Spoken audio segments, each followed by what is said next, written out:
Ladies and gents, welcome back. Holy cow, struggling. Last minute, doing some last minute things and just getting in here right at the last minute. Of course, because that's how I do things on Fridays. Why not? Hey, it's 6:30 here on the West Coast. This is the live stream. For those of you that are tuning in for the first time, welcome to the chat. Glad to have you. Good to see you. And for those of you that are watching this after the fact, this is the Friday night live stream. This is when I give back to the audience. I give back to everybody in the community on a lovely Friday evening, hang out and have some laughs and talk about some of the stories that went on or that I covered throughout the week. A lot of stuff I can't get to. The way things work here is I'll wake up early in the morning. I'll make some videos, get to that, and then go about my day. I work a normal day job. I'm a mechanic, and that's what I do for a living. So then on Fridays, because you guys are so great to me, I like to hang out and have this chat with you guys. Hang out for about 2 hours, and then go off into the Discord, and we can continue the chats. But have some wobbly pops, and it's a lot less of just me talking, but the whole community, the whole thing. But I love these hangouts. And Al Stewart, thank you so much for the $50 super chat. Wow, that's amazing! Right off the bat, right as we went live, and have this. I brought this in last week, and this is the chat, and I heard your complaints. It was hard to read. I think it's a little better now. It's a little better, so we'll be able to read a little better on this one. But yeah, absolutely. Al Stewart with the $50 super chat. Thank you so much for that. I need to move this because then I can pop that up. There you go. Thank you so much. Here we go. What a week. What a crazy week. And I've been paying attention to this inquiry the whole time. So that's been just taking up so much of my every single day. And of course, tuning in, hail Peter. There you go. Hail is the acronym from the War Campaign channel. And I'm often listening. I got War Campaign in my ears as he's Ro and Pan are covering the Emergencies Act inquiry. And that's it's grueling. It's so tough listening to it every single day, every single weekday for hours and hours and hours while I'm pulling wrenches, of course. And it's dividing my attention. Obviously, this is amazing. Yes, 98,000 subs now on the channel. That is insane. You guys are crazy. But I owe it all to you. I owe it all to you because, well, here's how it works. You guys, you come in, you're generous with the likes. Obviously, not everyone right on it just yet. We can watch the likes grow right now because people need to be reminded about it. But here's the thing: when you give that like, it tells the algorithmic gods with a little g, that people are liking what they're seeing. And of course, when people are liking what they're seeing, they'll recommend it to other people as well. Yeah, see, there we go. We got the likes going here. So yeah, you guys are so generous with that. You always comment in the comment section in every video, which again helps. It lets the algorithms figure out, hey, we want more people to see this stuff. It's engagement and things like that actually get the message out further. And that's the whole point, right? The whole main point is to get this message out further. And this is why I like bringing other people on, because I have this platform that you guys have granted to me, and I want to bring on as many people to talk about all kinds of things. Now, something that I wanted to address before we get into all the other stuff is something that I am aspiring for doing with this channel. You guys have been amazing, and you've helped build this. And what I want to do with it, I know the inquiry is going to be over in a little bit, and then obviously there's going to be more news to talk about. But one thing I wanted to do, and this has been kind of something I've been stewing over for a while. Canada's in a rough place right now. Canada is in some tough times with the divide that we have here in Canada. Eat me with the Canadian $5 super chat. Greetings from Montreal, land of the woke. Yeah, well, there you go. You're gonna like what I'm talking about here. So there's this automatic feeling that people have, and especially with this amnesty thing that people are talking about, this amnesty for people who were horrible to each other during the whole COVID thing. Now, it's fun to dogpile on people. That's what social media is always all about. And I don't advocate for it, but I understand that this is what happens, right? And I think my friend Joe Lyman told me best. He said, when you want the dog to do the trick and then the dog finally does the trick, you don't punish the dog, you know? So excuse me. I know the no amnesty thing is just not going to fly. Like nobody's cool with that. But we definitely need to make room for forgiveness for people who are genuine in their apologies. Not these non-apologies. I'm sorry that you guys had a hard time because you wouldn't get me. You know, that stuff, that's not an apology. But when people do genuinely come with an apology, I want to see people being welcomed in with open arms. And that's kind of what I want to do here with the channel. Not specifically the amnesty thing, but and I understand that I want reparations, and I totally get that. I absolutely get that. And this is something. These are things that we need to have these discussions about, and these are things that we need to open up about. I know I'm getting heavy right at the beginning of the stream, but I don't know what's going on. I got something happening here. Amnesty for my mortgage, please. That's a good. I like that. Punish the masters of the dogs, absolutely. But I lost my house. Jeez. Okay. Again, heavy. Where have you been, Clyde? I miss you, dude. Miss you too. Sorry, I'm getting distracted by the chat here. But I definitely.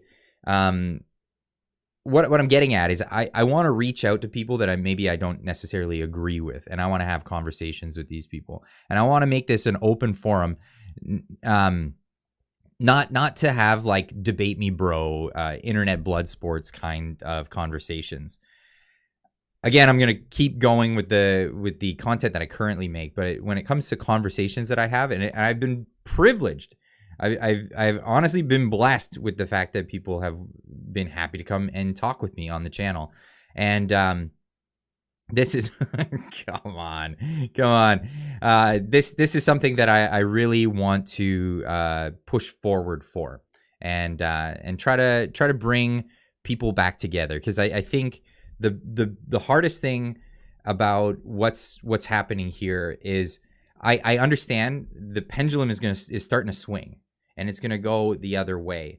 And I just don't want the people that I've grown so close to and the community that we've made become the same people doing the same thing to the other side. And I just don't want to see. I want to see people come back together. And we can make this a great place again for everybody in Canada. And I want all of Canada to feel the way everybody felt at the Freedom Convoy. That is the goal here, because there was so much unity at the Freedom Convoy, and there was so much people from all races, creeds, colors, all everything, right? And people were all coming together under one umbrella, and they were all Canadian. They all, and even people who weren't yet Canadian citizens were all welcomed because they want to be Canadian, and that's the whole point.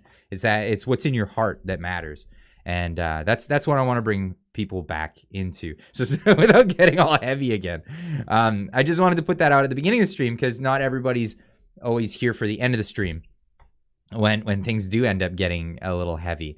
Anyway, let's get to this. Unacceptable Fringe, Derek, thank you, my man, with $100 super chat. Thank you for the coverage this week. Success and notoriety are nice, but the largest reward of this career are the loyal and genuine friends I've made along the way.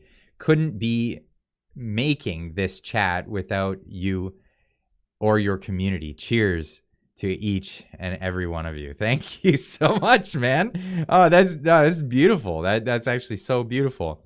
Thank you so much. That's fantastic. Clyde, you need to get Dave from Live from the Shed on. Haven't seen him in a while. I talked to him. I have his number and I chat with him. He's really not into the social media thing. Not gonna lie, or that's what he says to me anyway. He's just like he went back to work and he's just happy just doing that. But he's still got the channel, so if he ever changes his mind, I'd love to have him on. But yeah, I know he's definitely wanted to kind of just hang back. But yeah, here, let's give a little promo. A little promo for Derek here, because I love this. I love this thing. So this is the newest edition.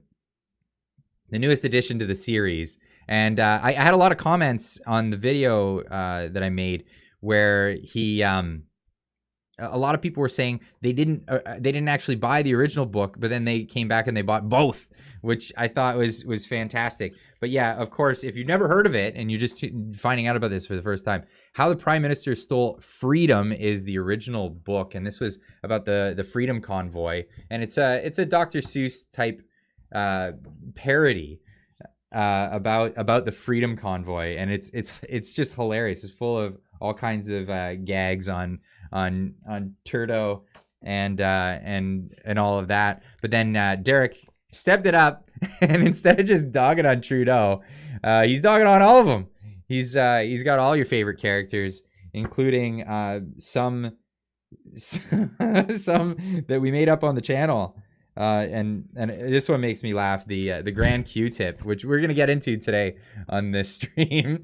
The Grand Q-tip, Cotton Schwab himself in the book. But yeah, just going over all the different characters. I put a little input into the book myself, helped out with some of the storyline.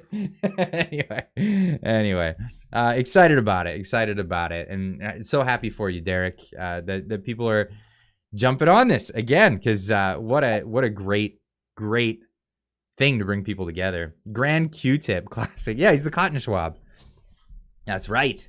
But hey, this is what we do at the beginning of the streams every Friday night. We get into some of the memes that people have been sharing on the Discord and other. Oh, I just noticed some more that I really want to share too. It just there's so many good ones. Why did that go over there? I don't want you going over there. I want you going over here.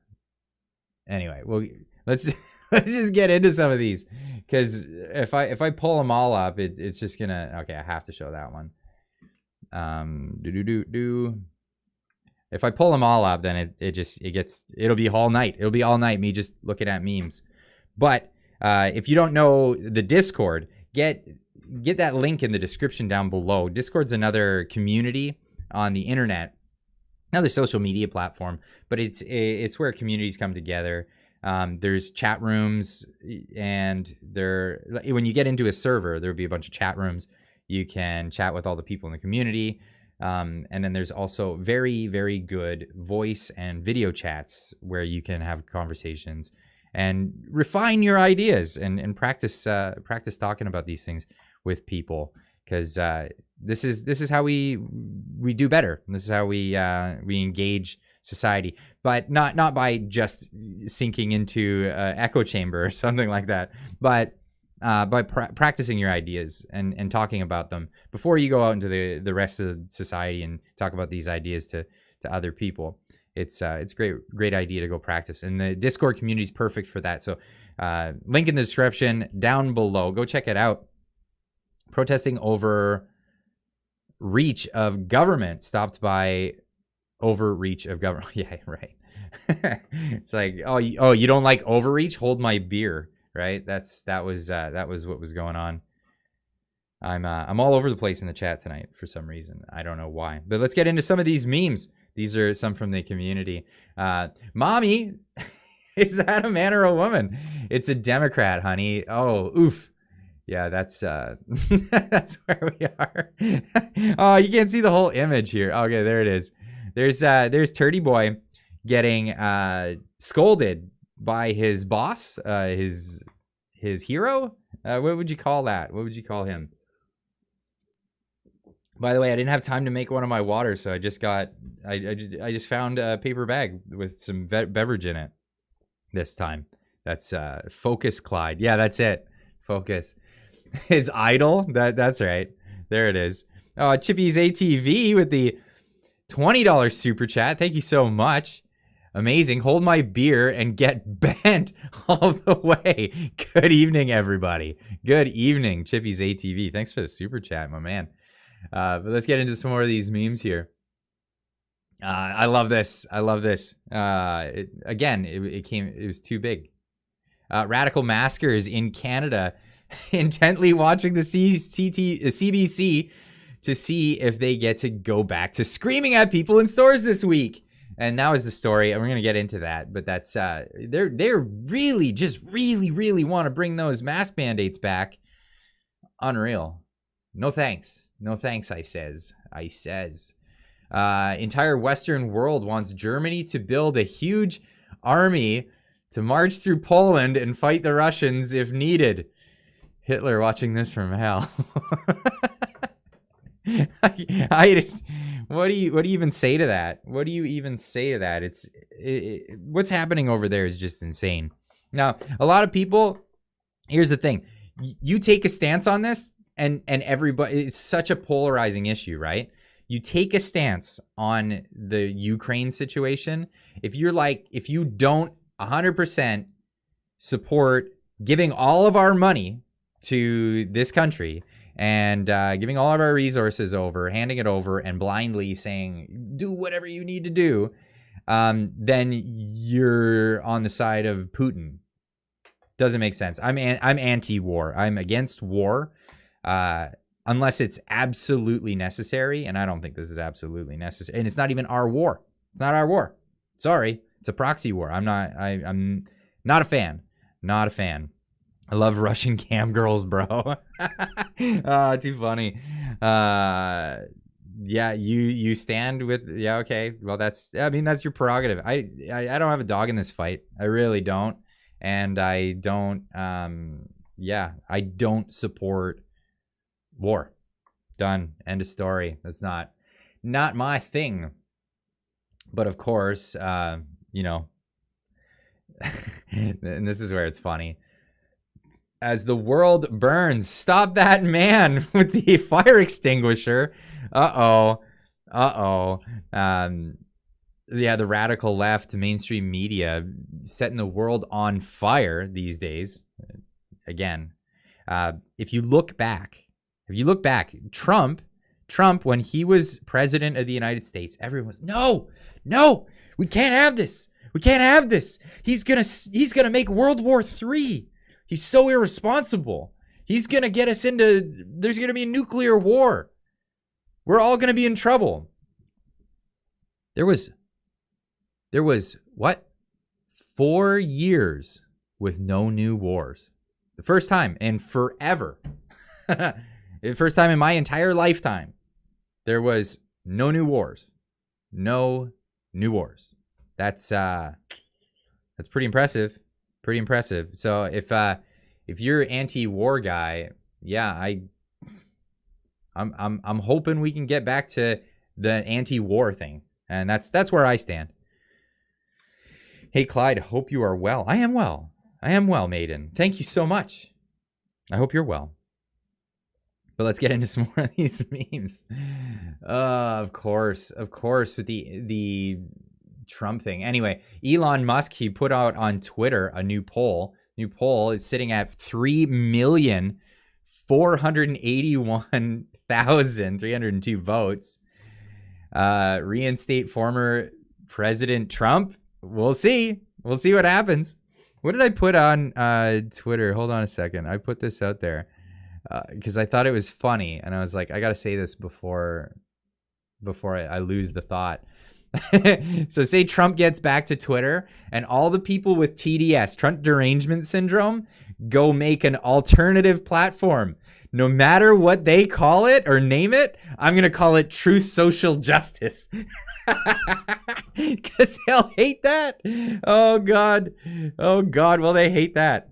So, yeah, Truth Social Justice is what we shall name it if they go over and try to make their own platform. Of course, if you don't get the gag, Truth Social is Trump's platform that he made when he got kicked off of Twitter.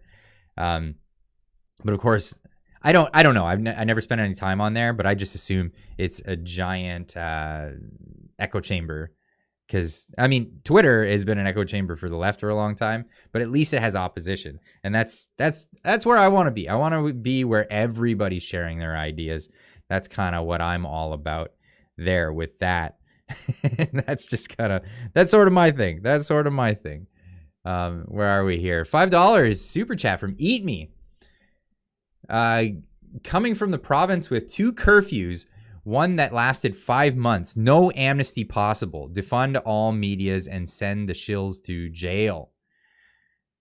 Yeah, well, you're okay. Quebec, horrible. I think, and don't get me wrong. Please don't get me wrong. I'm calling for society to come back together, and I'm not calling for amnesty. I'm calling for genuine apologies. I'm calling for like a genuine look into what happened and punishment for people who actually did cause these things. So that's where I stand, and I agree with you there. Eat me. Imagine saying that sentence aloud. I agree with you. Eat me. $10 super chat also from Eat Me. Wow. Quebec just issued a directive to schools. If you keep your kid at home because of a cold or flu, they will be classified COVID, manufacturing a wave by design. Oh, I see what you mean. I didn't quite get what you meant there. So if your kid stays home sick, they just say it's COVID. They have okay. That's dubious. It's all been dubious from the beginning. I don't support this. But thank you so much for the super chats. Appreciate that. How did you decide your name, Clyde Do Something? Oh, I've gone over this a few times already. It was just a happenstance, and it was a joke that I had with some friends of mine that was working with somebody else, and we were working on some content. And I ended up doing a lot of the stuff, and the other guy that I was working with had a lot of relaxed time. Let's just say that. And people would say, "Hey, Clyde, do something." That's like a joke. Well, the other guy wasn't. Anyway, that's kind of how it happened. I didn't know what to call my channel because I was rebranding, and I just in term called it Clyde Do Something, and then it stuck, and that was it. And then that's what it's been ever since. Chippy's ATV with another $20 super chat. Your China Canada meme, I think, will call their govern me more pappy. Nice. The Canada China meme. That was the other one with the Xi Jinping spanking Trudeau. Yeah, that's something else. Let's get into some more of these. The Truth Social Justice.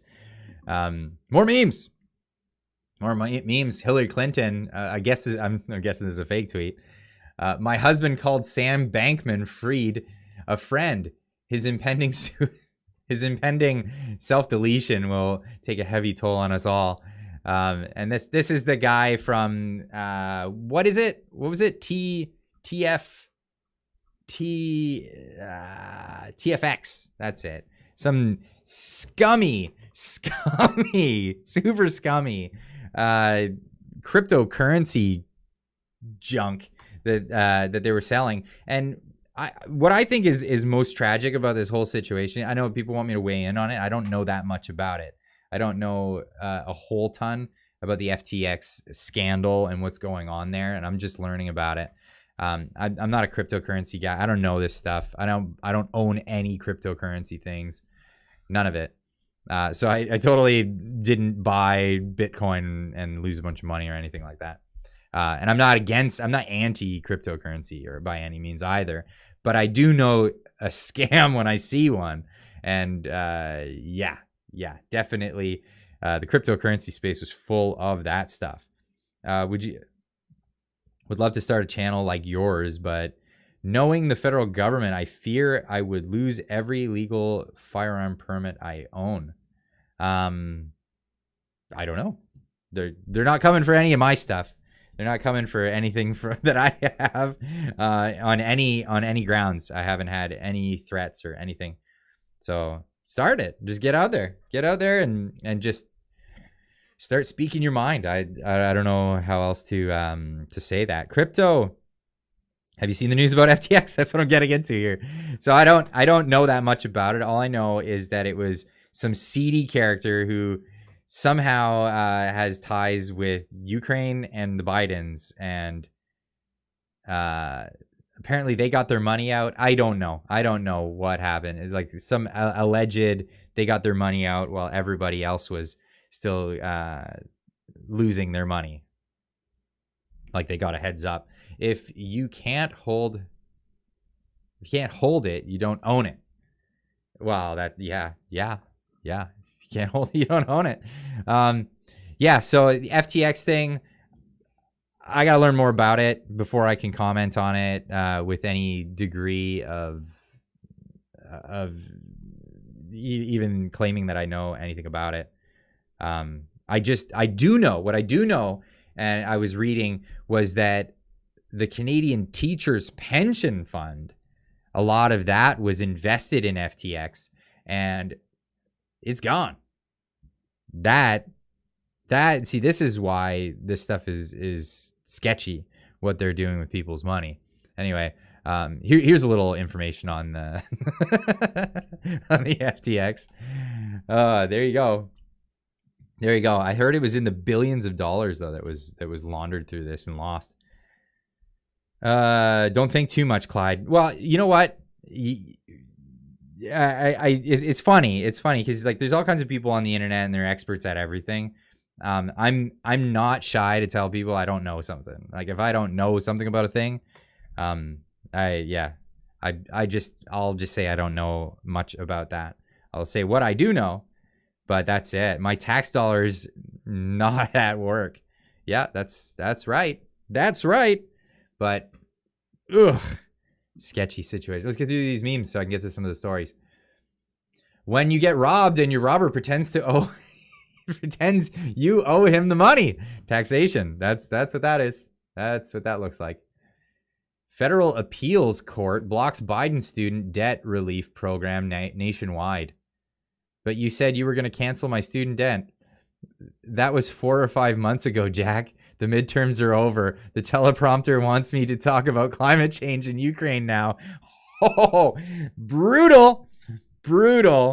Yeah, that's it. They get your votes, and then that's it. Communism doesn't work, in quotes here.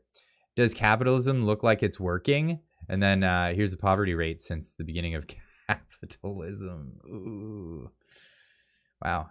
Okay, it looks like everyone used to be poor pretty well. It used to be pretty well. Everybody was poor. And then, hey, guess what? Market economy comes around and says, you get money and you get money to the Oprah Winfrey. As a gift for her service as speaker, Nancy was given the House gavel to take back home. Sources say Paul is elated. Oh, that's way too funny. That's way too funny. You can't make that up. You can't make this stuff up. Yeah, I haven't heard any new news on that story about the about Hammer Time, because they have Hammer Time in the in the Pelosi house. What do we got here?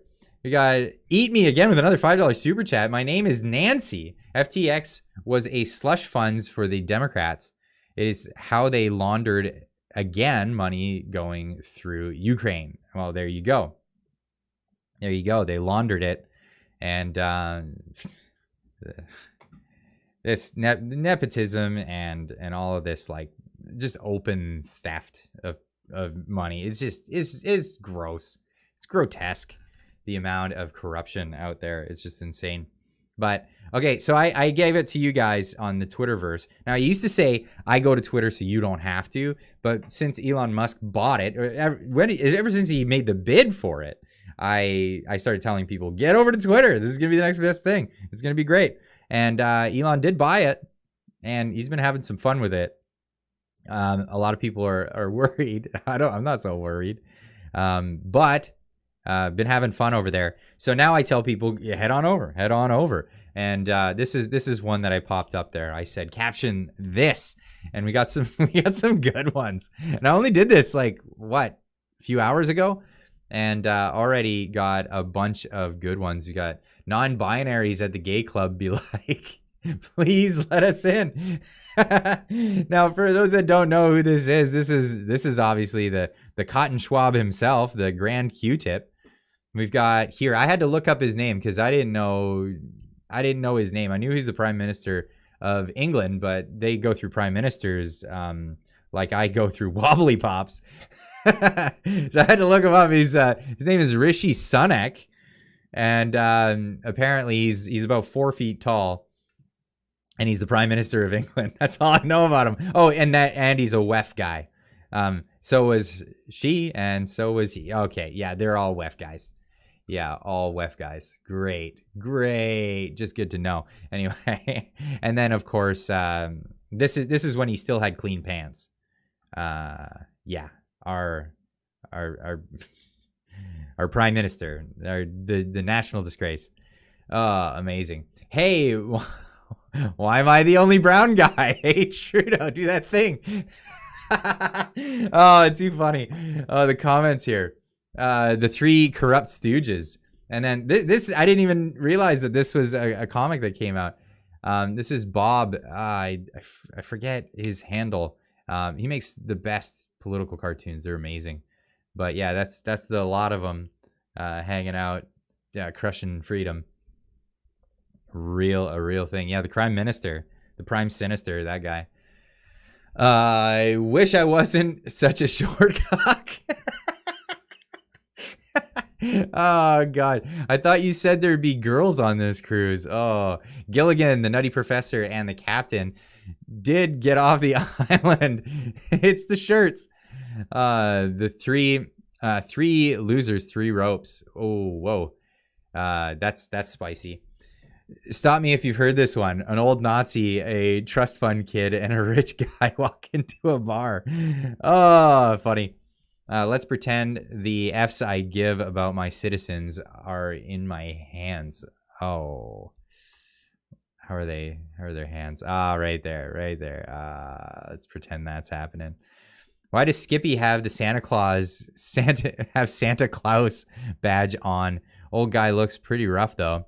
For all that rich food, hard drink, Thai hospitality hostess, stimulating conversation with self-enriching accolades of neo-fascism all night long. I'd say 1 to 3 years, room temp, dirt dive. Wow, amazing.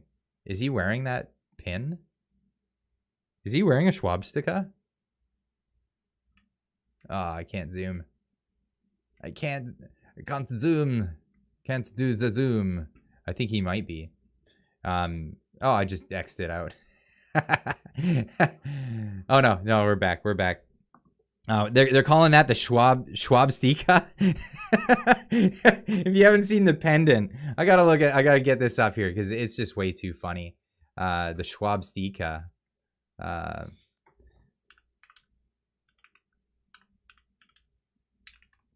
I'm sure it comes up right away. That's not it. I can't. Oh, there it is. So this is the World Economic Forum logo, and now they're calling it the Schwabstica because that's the Schwabstica. I can't get over that one. It's just too funny.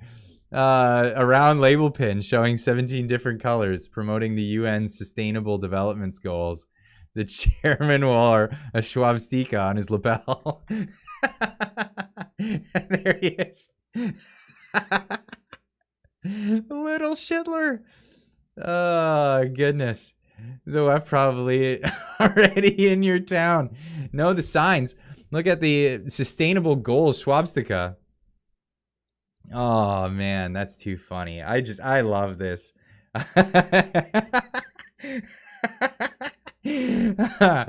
I love it. I love it. The swastika. You can't make this up. But that's that. That's what that is. That's the swastika. So if you're ever curious what that pin is, it is that. It is that, absolutely. But oh, great. Oh, I love seeing you guys using the new emojis. I love that in the chat. Let's get this back. If you haven't noticed, some of those custom emojis. So it's the emojis that you get for being a member of the channel. There's a few little perks that come with supporting the channel, being a member, that kind of thing. And yeah, I just, for people that wanted to support, I put a little bit more time, a little bit more effort into it. Yeah, so there we go. Whoop whoop. We got the honk honk.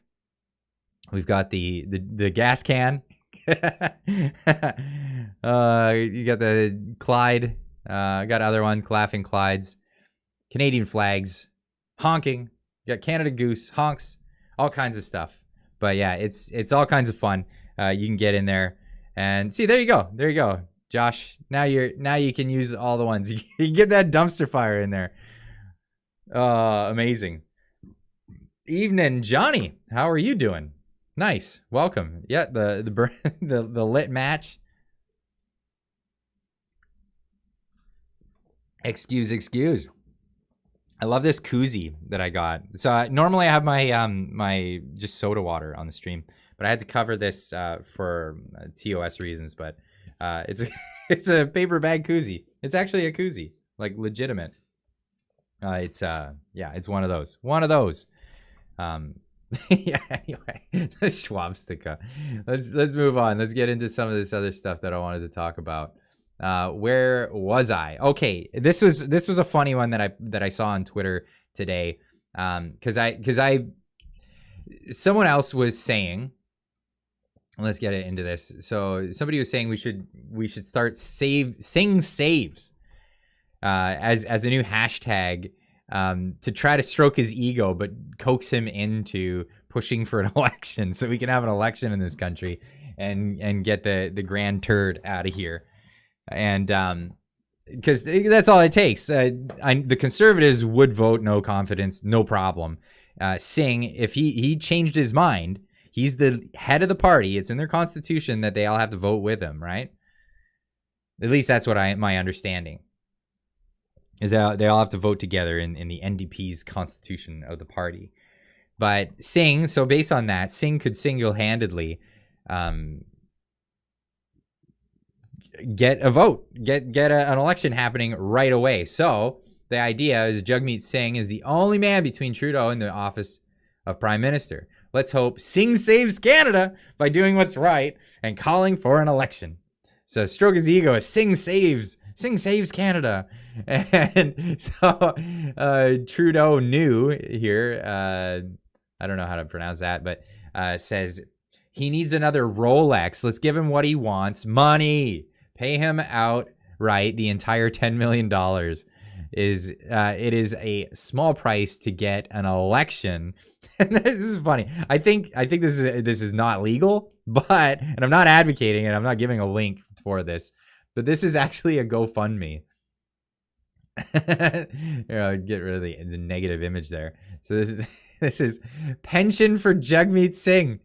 Jimmy McJuggernuggets. People are this person made a GoFundMe to raise money, and it was approved by GoFundMe. By the way, I think this goes against election rules and it's fraud. But GoFundMe, they canceled the convoys GoFundMe, but this flies. Anyway, pension for Jagmeet. They're looking to raise $10 million to get him to just step down. Get out of here. We'll pay you. We'll give you your pension. Just give us these our time back, because we're never going to get our 2 years back until the next election. We need to get this going. 2.5 years, I believe it will be. If when would that be? In the fall? In the fall of 2025. But yeah, here we go. Again, I'm not giving a link because I disavow. This is not allowed. You can't do that. But I really thought it was funny, so I wanted to share that one out with you guys. But let's look at what happened with the situation with Justin Trudeau and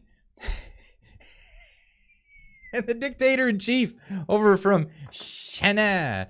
Oh my goodness. So this was Chairman G dresses down Justin Trudeau like a junior employee for leaking their private conversation to the media.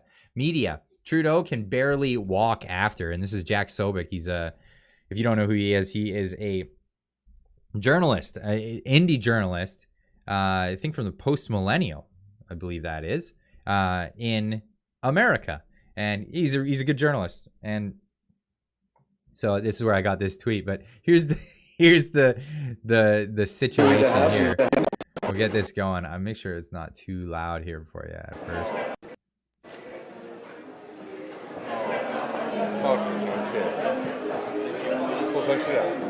Everything we discuss is then leaked to the paper. That's not appropriate.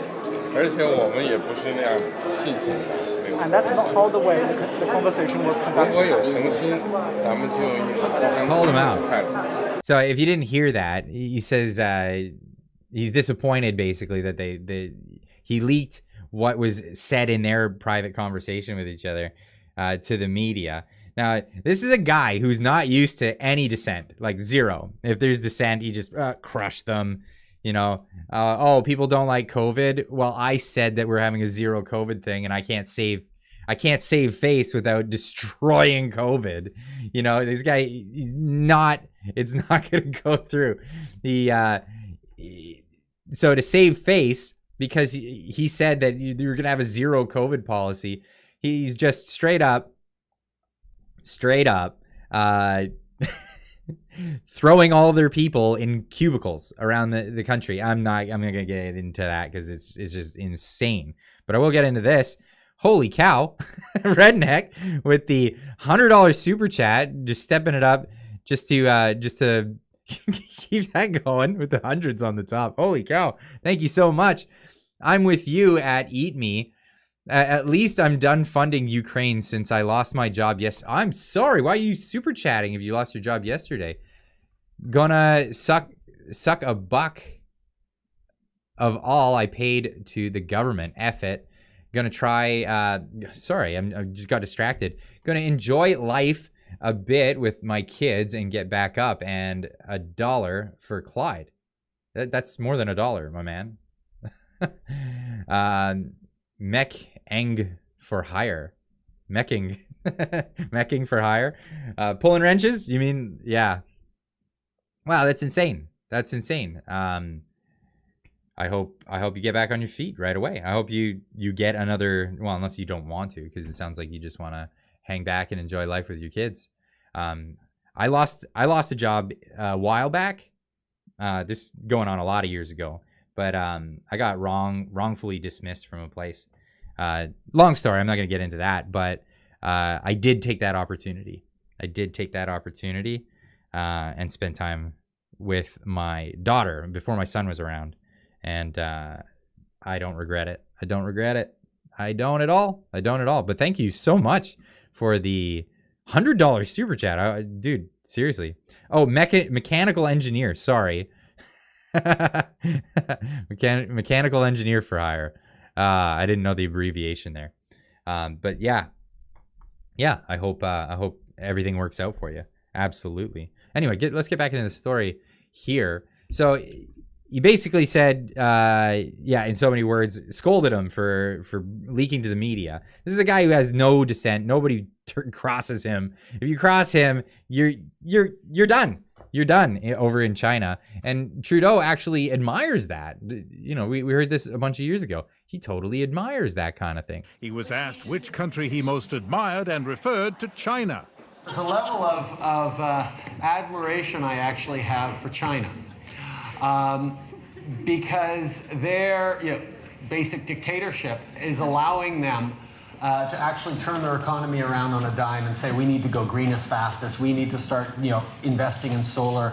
I mean, there is a flexibility that I know Stephen Harper must dream about, of having a dictatorship that he could do everything he wanted. I don't know how he turns that around right there. Like, I like the dictatorships. I think dictatorships are a great idea. I know that Stephen Harper would love that. What? No, you brought it up. You absolutely brought it up. What?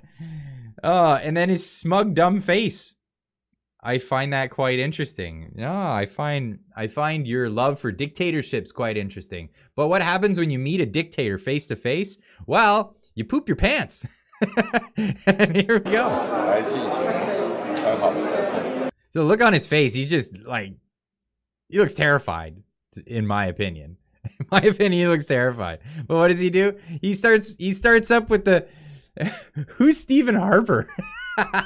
Right? So that clip was from back in 2015 when he was running against Stephen Harper, who was the Prime Minister of Canada at the time. He was a conservative leader in Canada. And yeah, I mean, I know people have their qualms with Stephen Harper, but he's no longer the Prime Minister of Canada. But yeah, so here he is meeting an actual dictator. And what does he do?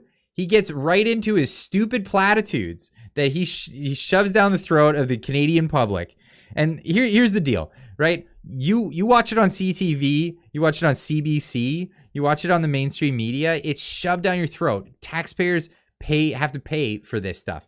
Do you think Xi Jinping, do you think this guy is going up to other world leaders and giving them the stupid crap that they hand out in their leaflets, propaganda for communists in their country to the other leaders? He's like, no, I know that these people get the gig. Like, why is Trudeau start saying the platitudes that he says?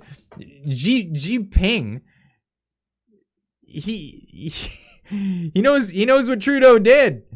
He gets up on stage, he says, I think democracy is there's a slippage and we need to have more, while he tramples old ladies in Ottawa. Like, do you think the other world leaders don't know this? They don't see this? You're full of crap, dude. You're full of crap. You come up on the stage and you say how important democracy is. Democracy. For 2 years, we lived under decrees. We lived under lockdowns. We lived under mandates, masking, vaccines, all this stuff. Was it voted on by Parliament? Was it put together in a democratic fashion? Did you follow the democratic process to bring those laws upon Canadians? No.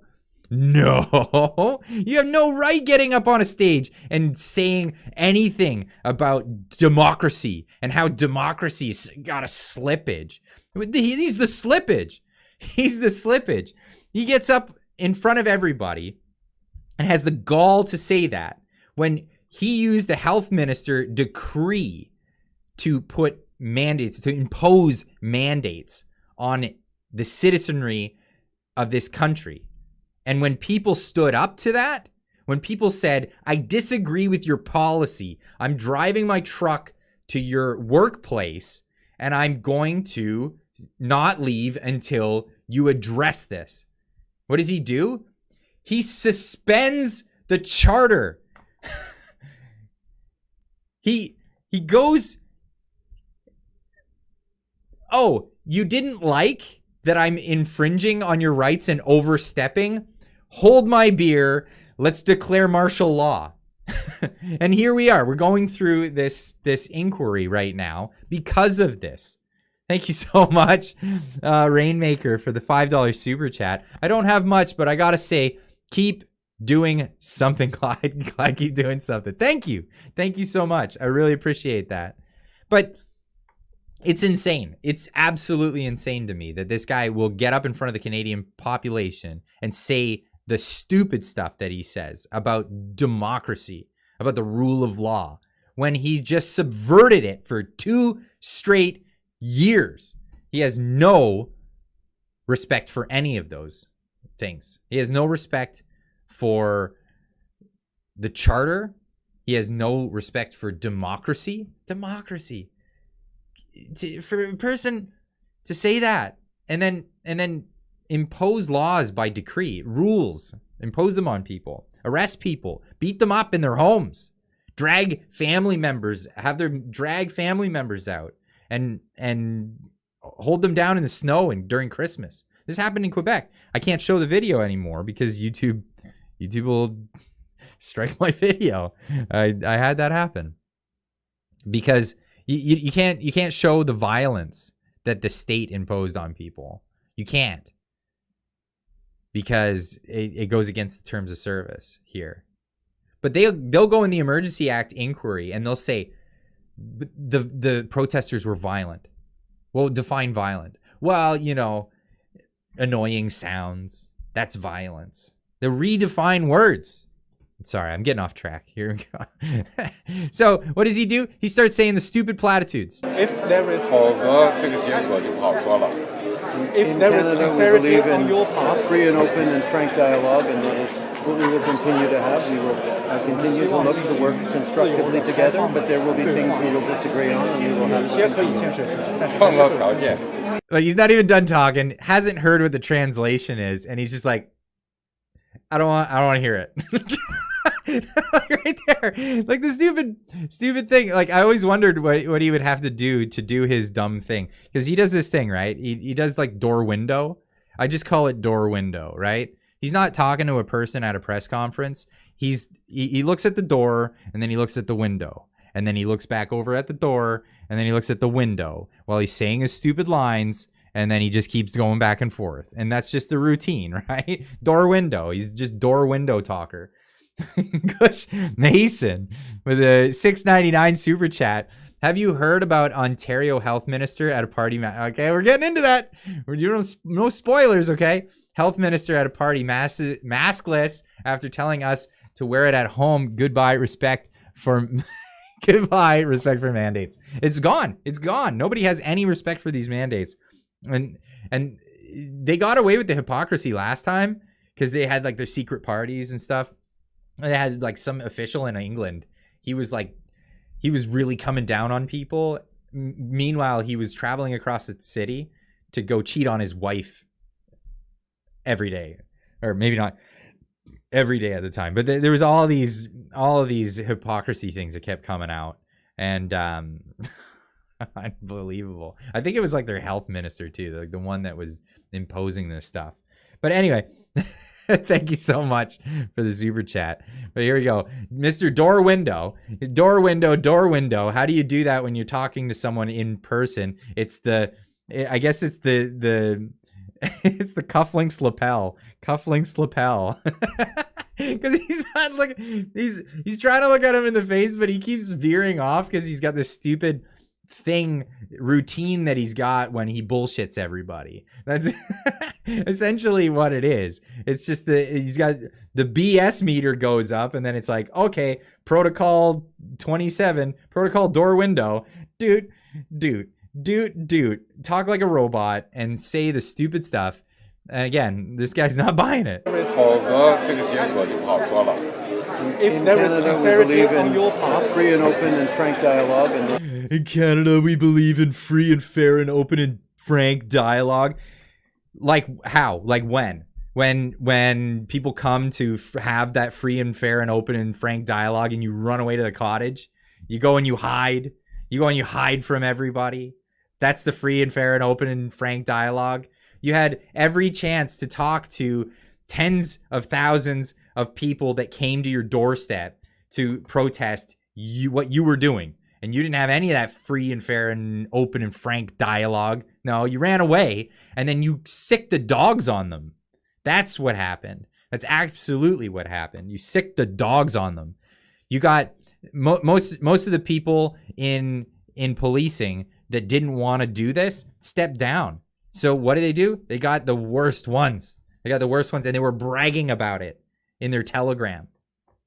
They were bragging about what they were doing to people when they declared an illegal state of emergency.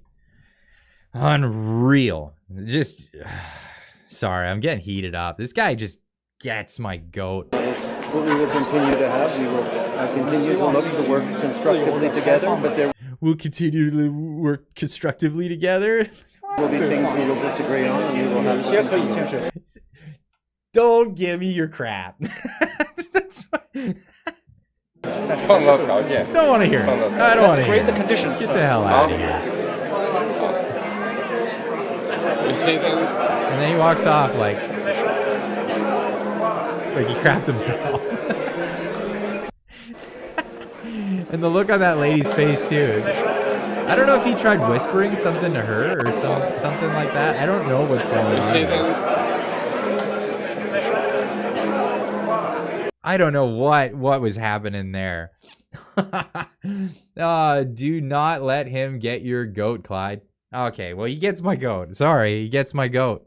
It's infuriating to watch this guy and what he does, but absolutely.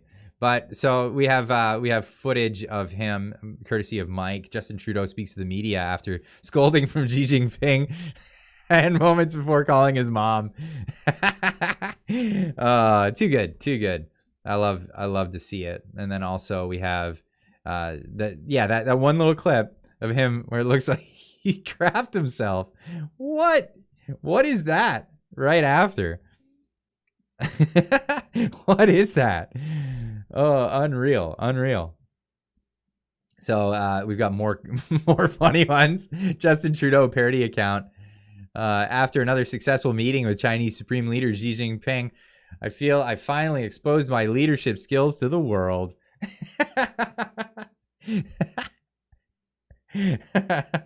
It's too funny. I love making fun of the guy. I do. I love making fun of the guy because he just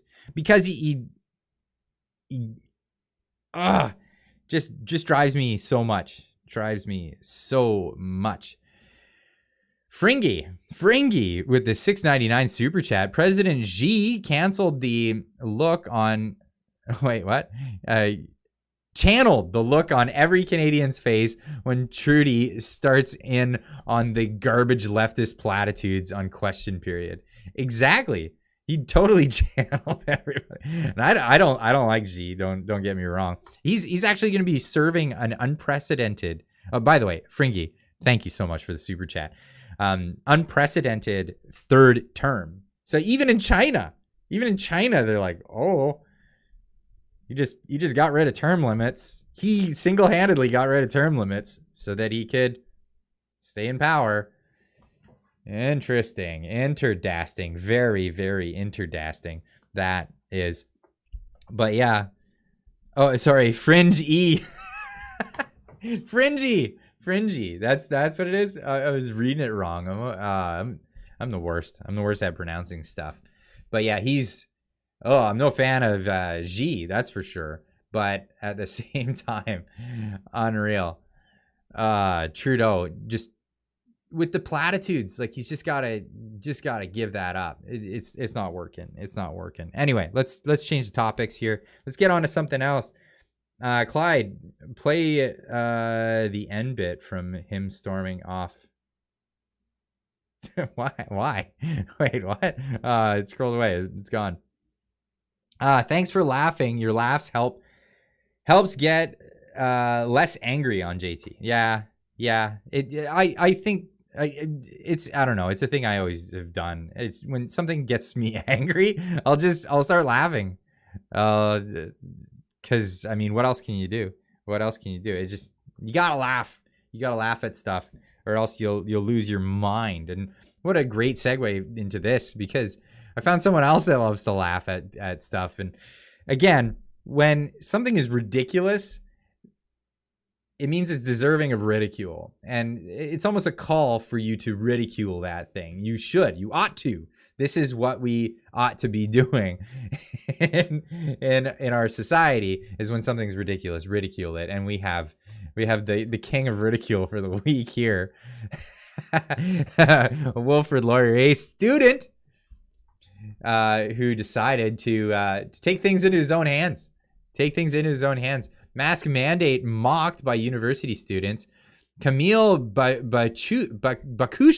I hope I'm saying it right.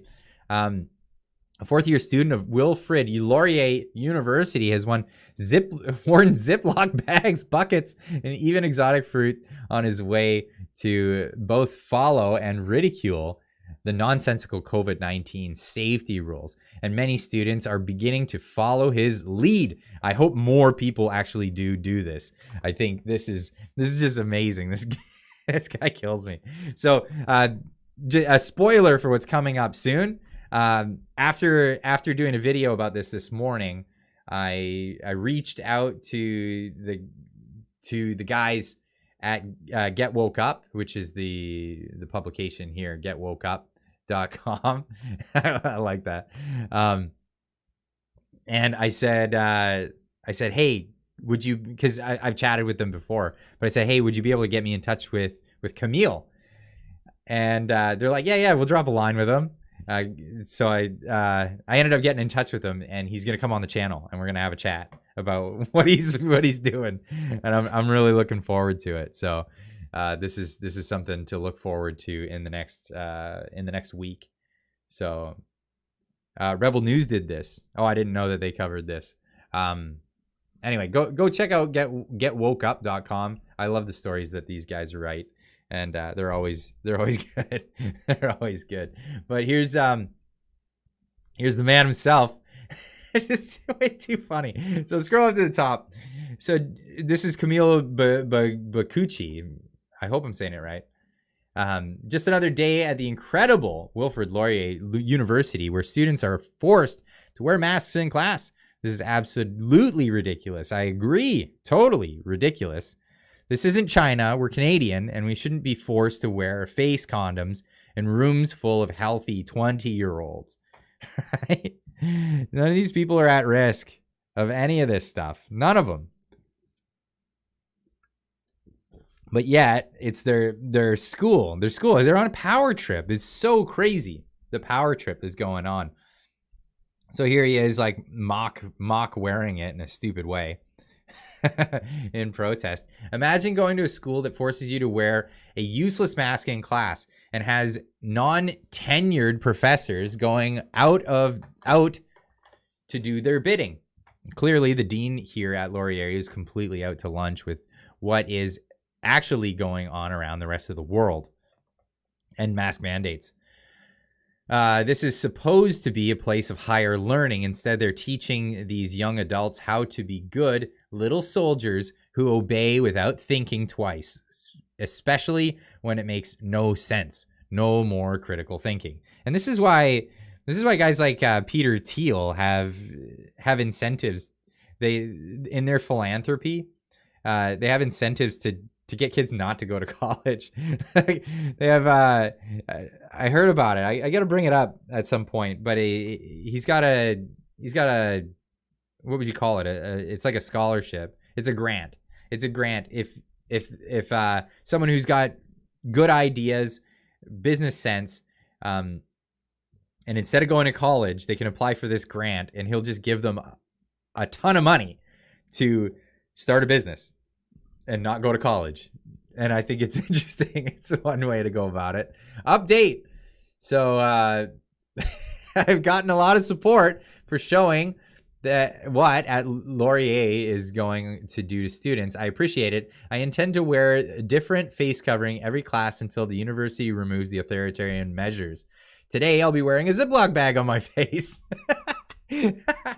So instead of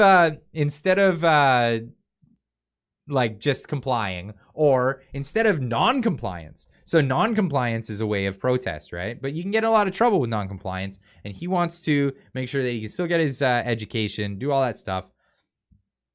So he's going to comply, but he's going to comply in the most ridiculous way. And I applaud him for it. It's amazing. So here he is with a Ziploc bag. Update 2. Today's mask, a bucket on my head. He actually went in his class, in his school, with a bucket on his head. And it's so perfect. It is so perfect. I love it. I love it. So Wilfrid Laurier University needs to stop trying to force their tyrannical mandate onto free-thinking students and faculty. If I need to make a mockery of myself and this criminal rule to spark change, so be it. Enough is enough. Do not comply. Hey, why are these hashtags not... oh, that's weird. That's weird that showed up like that. Here we go. Update 3. Mask of the day. A hollowed out grapefruit.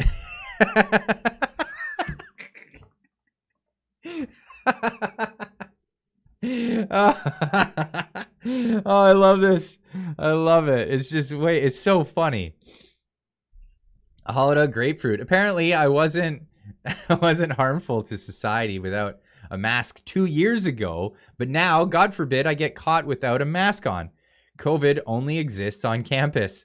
I encourage all students to stand up for their rights. Update 4. Mask of the day. A snorkel. Oh, man, this guy is so good. The biggest offense, the grapefruit is effing nasty. Oh, that's funny. I like grapefruits. They're good. They're good. Snorkel. Ford Nation, which is Dougie Boy, Doug Ford's handle, and the provincial government strongly recommends we wear ridiculous and useless masks. Rigorous testing shows the snorkels not only prevent the transmission of COVID, but kills the virus entirely. That's amazing. Oh, it's absolutely amazing. Redneck with another $10 super chat. Can't of him. Wait, can't of him. I can't remove him, but can laugh. Once enough laugh, the remove will happen. Afterwards, we can find how to deal with traitors. Sorry for the last having too many. Oh, zero. Have a dollar. Oh, some of the abbreviations, man, they screw with me. I've got dyslexia, so like, if it's not written out normally, I have a really hard time with it. But thank you so much. Thank you so much for another super chat. Amazing. Slow-mo, please. Is the chat moving too fast? I didn't know the chat was moving too fast. We'll see. We'll see. I don't know if I can change it to slow mode while we're going. So I don't know. I don't know how to. I haven't done that before. That's not something I've done. Yes, you can, I guess. Lol is still what? Are you into the wobbly pops already? Actually, yeah. It's the first one though. It's the first one. It's fine. It's fine. But anyway, let's get back into this. So that's this student. And what a dude. What a dude. If you're on Twitter, go give him a follow. Camille Bacucci. I don't know how to pronounce that. But yeah, go give him a follow. what a champ. And I hope he keeps coming more with these more updates. We're gonna have him on the channel probably very soon. So we'll get to that. And then go check out the article. I think one thing that I really loved from this article. So when Bakuchi wore a Ziploc bag mask to his, I think that's just funny, Ziploc bag mask, to his philosophy class, his clueless professor tried to pressure him into switching it with a useless dollar store mask or kick him out of the class. And the reason why they call it a useless dollar store mask, and let's get into this. This product is an ear loop mask. This product is not a respirator and will not provide any protection against COVID-19 or any other viruses or contaminants. This is how it works. It doesn't protect against any of that other stuff. So sorry if you thought that would help you. Lee Sansom with a $2 super chat. No words, but thank you so much. Really appreciate that. We've got Redneck with another $5. You going for that rainbow, aren't you, Redneck? Another $5 super chat. Use magic power to swap chat on Discord general. Way easier to follow. Oh, the Discord chat. Oh, but that's not fun. That's not fun. I don't know. I don't even know how to do that. I haven't tried to set that up yet, but we'll get, I'll try setting stuff up. But yeah, here we go. These are not, they're not going to do anything. So they're just as logical, right? So he says, yeah, I'm not going to use the useless dollar store mask. The guy was going to kick him out of class, but our contrarian pupil was able to debate his way out of the situation using logic that his mask was essentially no different or useful than most of his classmates who were wearing disposable masks that clearly say on the box, these don't protect you from anything. This is the same as you wearing a mask and you know that my bucket does nothing. So you know the bucket does nothing. I know the mask does nothing. We both know both don't do anything. So if A equals B, then B equals A, says Bakuchi, taking a lesson from his class in formal logic. I love this. I love this. It's a valid argument. So he got away with it. He got away with it. So he's allowed to do this. So if anybody wants to follow in his lead, use this argument. It's the A equals B, B equals A argument of logic. And it's based on the predication that these masks do not protect you from all of that stuff. So neither does a grapefruit on a string. but it's fun. It's fun to talk about. But here, we even got the CBC came out with their own poll on whether people want to have that mask mandate come back, because they're saying, we don't want to have to. Of course, we don't want to have to force you to wear masks. You should just do it voluntarily. Well, no. And I had this argument before, and I think I'm gonna get on War Campaign and flesh this one out, because I gave the argument. I gave the argument that we were very close to having just polite society here in Canada, because we're a polite society. We've always been a polite society. People hold the door for each other. Thank you. Sorry. It's famous. The Canadian standoff is like, who gives in on the sorries? You know what I mean? So, but this is Canada, and this is the way we are. But I gave the argument that Canada was kind of poised to be a lot like Japan. And in Japan, I used to live in Japan, and people, when they go to Japan, they'll see people wearing masks, and they think, oh, wow, Japan's full of germaphobes. And it's not about that. What it is a lot of time you end up in close quarters on trains and stuff, and people aren't keen on taking a day off. They don't take days off in Japan for whimsical whatever reasons, even if they're sick. So what they'll do is they'll put on a mask just so they're not breathing on people with their sickness, you know what I mean? Or coughing or any of that stuff. And it's just a polite thing that people do. No rainbow. Remember, lost my job, no purple. Emojis use 9 spaces. I didn't know that. Well, thanks for another super chat. Appreciate that. What's the purple color? I don't know what purple is. I don't know that. But where was I going? So in Japan, they just have this thing where if you're sick, it's just kind of a polite thing, put on a mask. But my argument was, we were so close to that, and then COVID happened, or like we were so close to that at the beginning of COVID, that instead what ended up happening is people lost their minds. The purple helmets, Clyde. Get out of here. Get out of here, you bellend. So we were so close to that, but instead these people lost their freaking minds.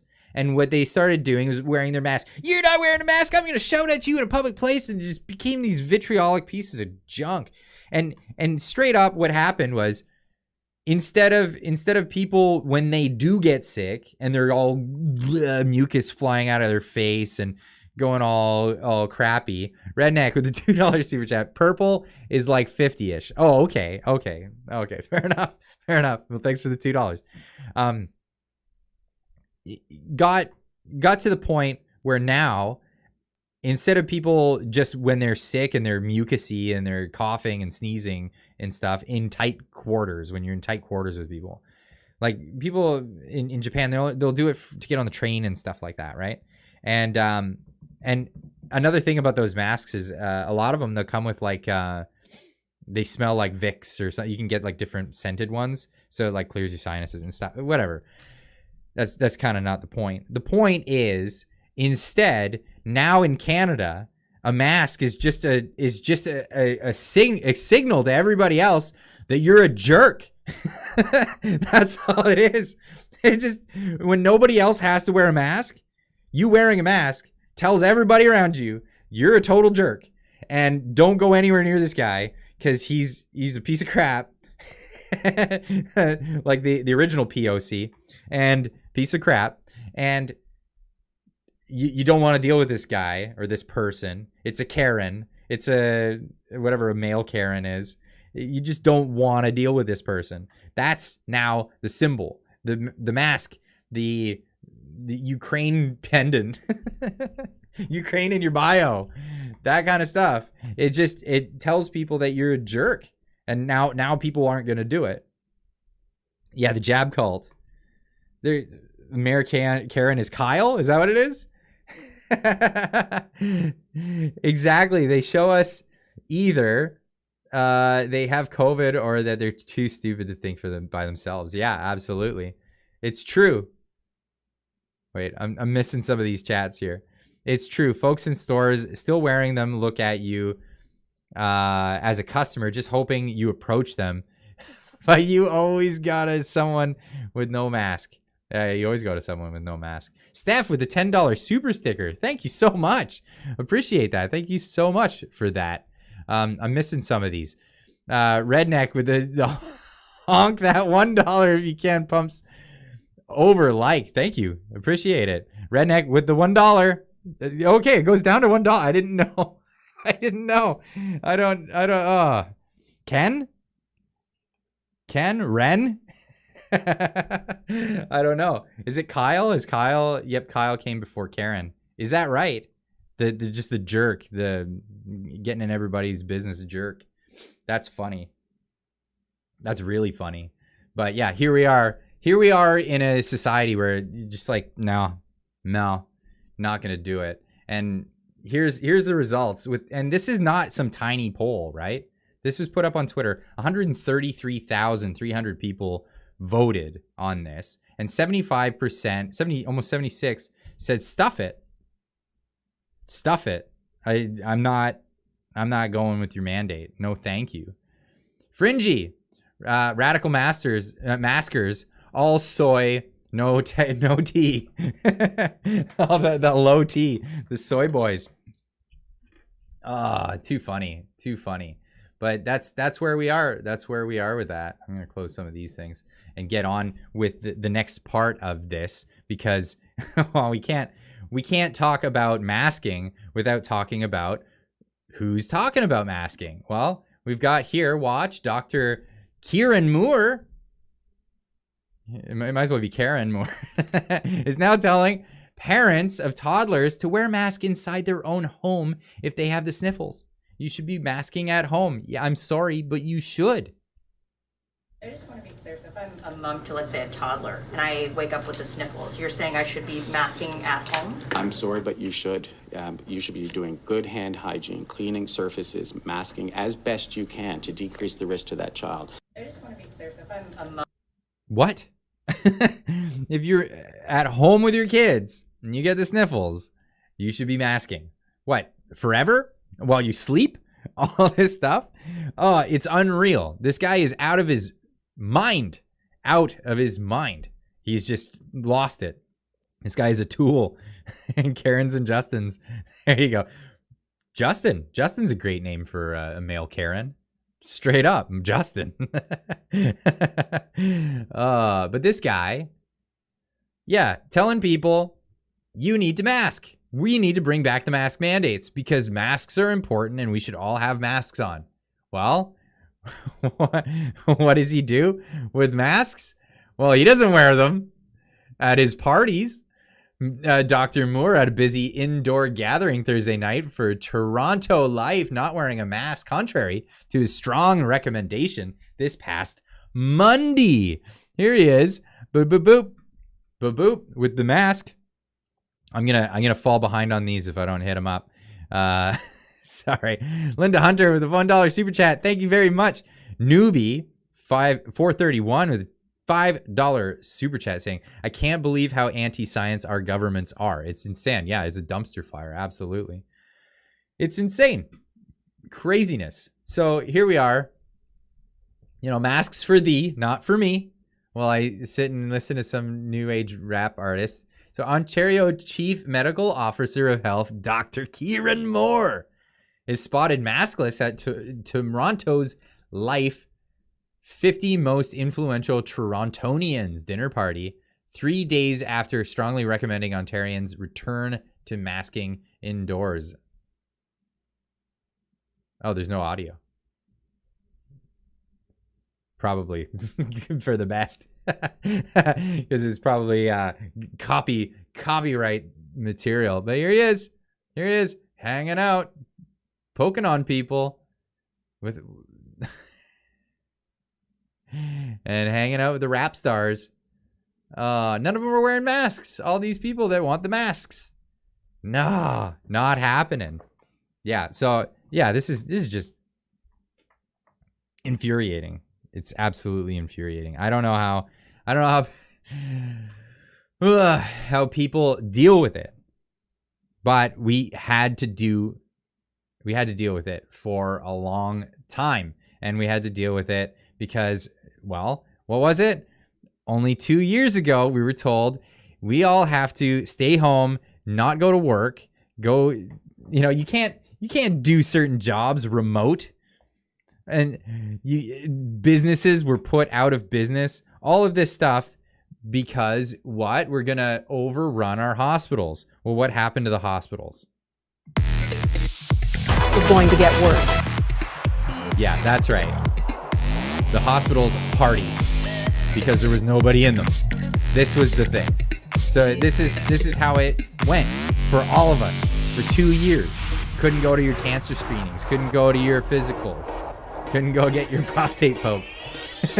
All these things that we all needed to do. But instead, and if you're wondering why I'm playing different music, it's because of the whole copyright stuff. I have a license for this music. But this is what was going on for 2 years. And of course, Bill Gates DJing the whole thing. I had to share this because this is just like the most infuriating thing. All these people, having so much fun. Hey, I'm having fun. Well, your business is going bankrupt. I'm having fun. Well, you just lost your job and we're behind on our bills. Created these two classes of society, right? It was the laptop class, I've been hearing them called. You can't fix my car remotely? What the F, dude? Totally. There's nobody. Look, we can do what we want, it says. I don't understand. Wow, nobody's in the hospitals. Ah, look at this. We're doing so great. Horrible. Morally superior wackos. Yeah. Do not comply. Absolutely. Just sheer craziness. We cannot forget this happened. We can't let this go.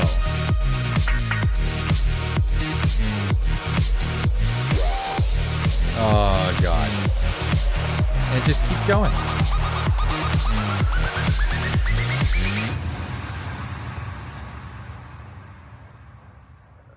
Okay, that's enough of that. I can't watch it anymore. That's what happened. That's what happened. So when we were all buying extra, plexiglass to put up in our businesses just so we can keep things going, and then they kept changing the rules on us, and they kept making these things, and then here come the vaccine passports and all this other stuff. Nick's Nick's 4-Cup. Thank you for the $10 super chat. Look how overrun those hospitals look, folks. Exactly. Now, we had freedom of information in British Columbia. A freedom of information request went through to ask about hospitalizations before and after COVID, and during and after COVID. And it showed that hospitalizations actually went down during the pandemic. So that was a lot of people that weren't getting treated for things that they ought to have been treated for when they're only doing COVID for 2 years.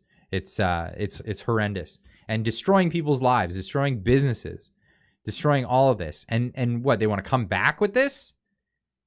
They want to come back with this and get more mandates in, because you know they're going to come back with more.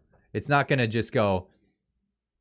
They're not just going to go, hey, we made all this infrastructure. We made an Arrive Can app.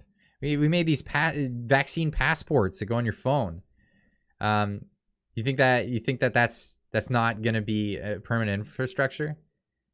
Well, let's just hear from Teresa Tam. She Tam-tastic over there. While she talks and her Adam's apple bobs up and down. Sorry, this site is hard. It's hard to read. I'm just gonna go to another link that has the same text in it. Anyway, Matthew Lau, Teresa Tam tests positive for creeping government virus. She's getting a little sick here. Teresa Tam, Canada's chief public health officer, is apparently an extraordinary polymath expert, not only in infectious diseases, but also global warming science. Thus, she was able to turn her 2022 annual report on the state of public health and in the country into a 105-page screed on climate change, mobilizing public health action on climate change in Canada. Typical of documents from this federal government, it is a call for increased government meddling couched in fashionably progressive language and ideology. According to Tam, without immediate and significant action, climate change poses catastrophic risks for present and future generations and the livability of the planet, in quotes, livability of the planet. We're not going to be able to live on this planet if it gets a little warmer. The report says that cities like New York and Shanghai, neither of which is in Canada, of course. That's funny. May be underwater within our lifetimes. We were told they were going to be underwater in 2011. Wait, or was it 2001? No. They said, I think they kept changing the dates. It was supposed to be like 2010, and then it was like 2015, and then they're like, we're just not going to talk about this for a while. And then now they're back at it. These places are going to be underwater. The Green Whisperer. To save the planet, the public health bureaucracy must take assertive and effective action across jurisdictions and sectors. How exceedingly convenient for Tam that with the pandemic now effectively over, COVID-19 being relegated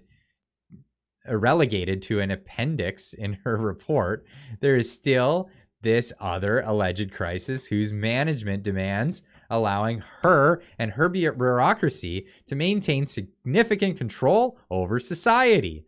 Tam notes that the severity of climate change's effects on health is influenced by structural systems of oppression, such as holy crap. You can't make this up. You can't make this up. What is up with that? What is up with that? You can't make this up. Oh, Redneck with the $2 super chat. If a 16-year-old Swedish turd is climate expert, who else? Why not? Everybody's a climate expert. We're all climate experts. You get a climate expert certificate. But this is what happens. Tam notes that the severity of climate change is effect on health is influenced, meaning there's a direct correlation between climate change, the effect on health, and structural systems of oppression, such as colonization. So colonialism that is no longer exists. Colonization that happened hundreds of years ago has an effect right now on climate change's effect on health. Racism, ableism. Ableism has an effect on climate change's effect on health. It has an effect on that. It's influenced. It's directly correlated. Directly correlated with this. This is insane. Heteronormativity. That's a mouthful. That's a mouthful. Heteronormativity. Does anybody know what that word means? Anybody know what that word means? I lost my spot. Heteronormativity. Where did we go? I have to hit it up. There it is. Heteronormativity. Oh. Straight white dudes. That's what that means. Heteronormativity. So just saying that, men and women, being attracted to the opposite sex is kind of the normal. It's the norm. It is the norm.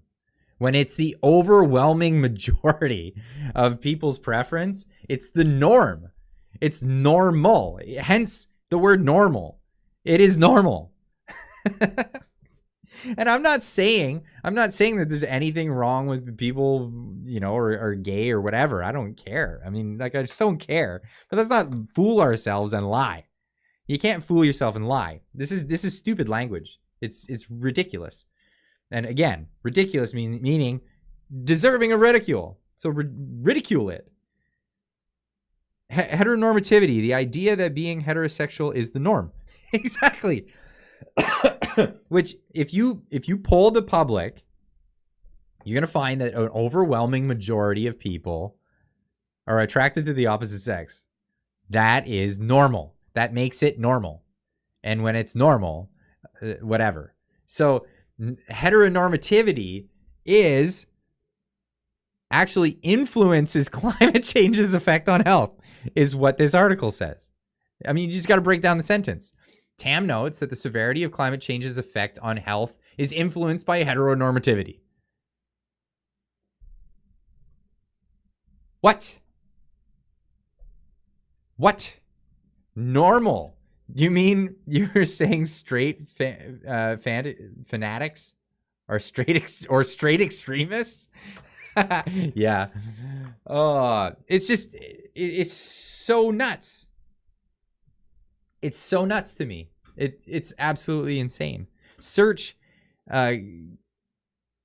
kakistocracy. I don't know. I'll look that up later. For sure. But this is just insane. This is just insane to me. So she went over. Okay, I have to keep reading this because it just gets stupider. Hold on a second. Citing articles from the American Journal of Public Health that carry such titles as "We need environmental health justice research and action for LGBTQ plus," alphabet, the whole thing, people, and queering environmental justice. Unequal environmental health burden on the LGBTQ plus community. What? Why do they have more of a health burden? Because this is stupid. Tam laments that climate adaptation efforts have not had enough focus on the experiences of LGBTQ2S plus population. Well, that's another acronym. I don't know. Are we not talking about the same people we were talking about in the sentence before? It's not even. No, it's the same sentence. Oh, goodness. here we are. Here we are, where environmental issues now have to do with sexual proclivity.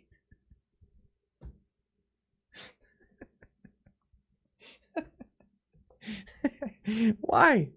What? How are we here? How did we get here? How did we get here? How is this a thing? How is this? Rob, it is a dumpster fire. It's a massive dumpster fire. How did we get here? Where we have a person who's supposed to be a doctor. Is she? She's Dr. Teresa Tam, is she not? She got a medical degree. How in the hell? How in the hell did we get to a place where people are saying that there's a direct correlation between climate change, which is a theory about whether or not okay, so climate changes, but there's this theory about the human input based on CO2, and then there's the alarmism of the CO2 stuff. So a bunch of CO2 going up in the atmosphere, yeah, it's gonna make a big thing. I was trying to get Patrick Moore to come on the show. Was not successful at that, but been reading his book, and definitely a good read. I don't have it at hand, but it's Threats of Doom. Do I have it nearby? Hold on.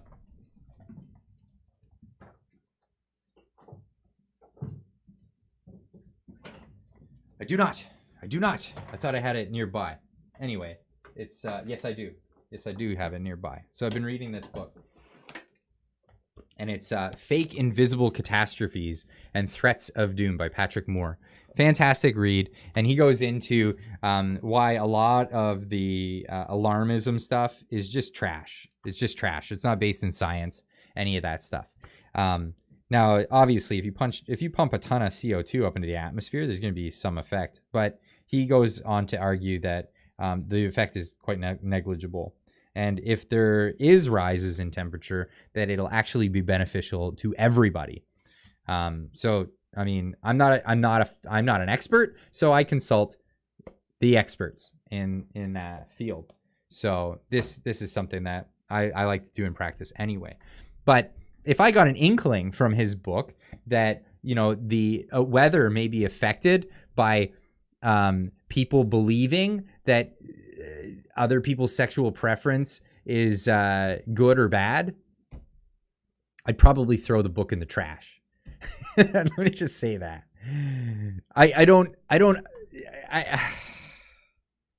How have we gotten to a place where this is where we're at?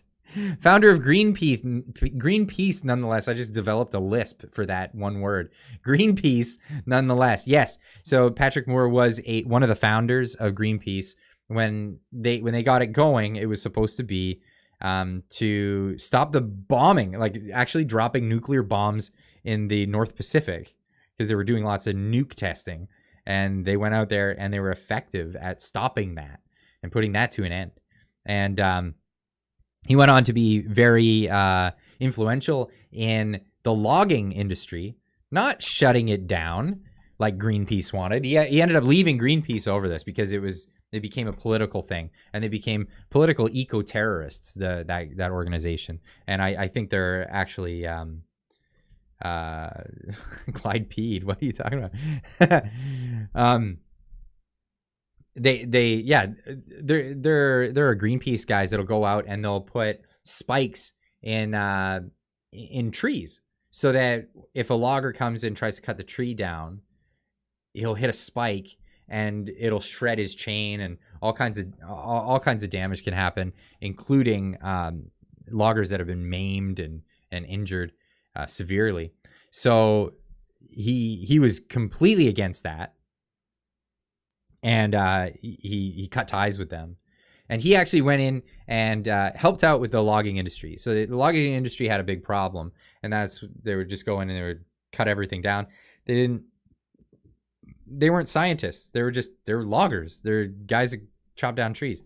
So he went in and he coached them, and they put in regulation and stuff to make sure that the root systems wouldn't be damaged in the forest floor. So they leave like particular trees up. When they would do a cut, they would come in afterwards. They would do tree planting and all the good stuff, based on the science of the forestries, right? And Patrick Moore was instrumental in reforming the logging industry here in Canada, and now it's actually a very great business. They do a good job, and they actually help the environment. And in fact, what's this? That was just your first wobbly pop. You dragging a bit for the sober guy. Yeah. Yeah, I'm only having the one during the stream. But yeah, so he was instrumental in changing the logging industry. And now actually the logging industry is a net benefit to the environment. And if you wanted to talk about CO2 and CO2 mitigation, the biggest things in Canada that actually absorb CO2, do you think you can guess it? Logging and farming. So those are the two things that actually absorb the most. They're net positives on removing CO2. And the reason why logging is so good with the removal of CO2 from the atmosphere is because old growth trees, or trees that have been up there, there's the canopies up there, they've slowed down their rate of photosynthesis at this point. Especially out here in British Columbia, we get these coniferous trees, and they'll crowd out the canopy, and then there's no photosynthesis happening on the forest floor. If you go into like an older forest, and the walks are beautiful. If you go to an older forest, there's no vegetation on the ground.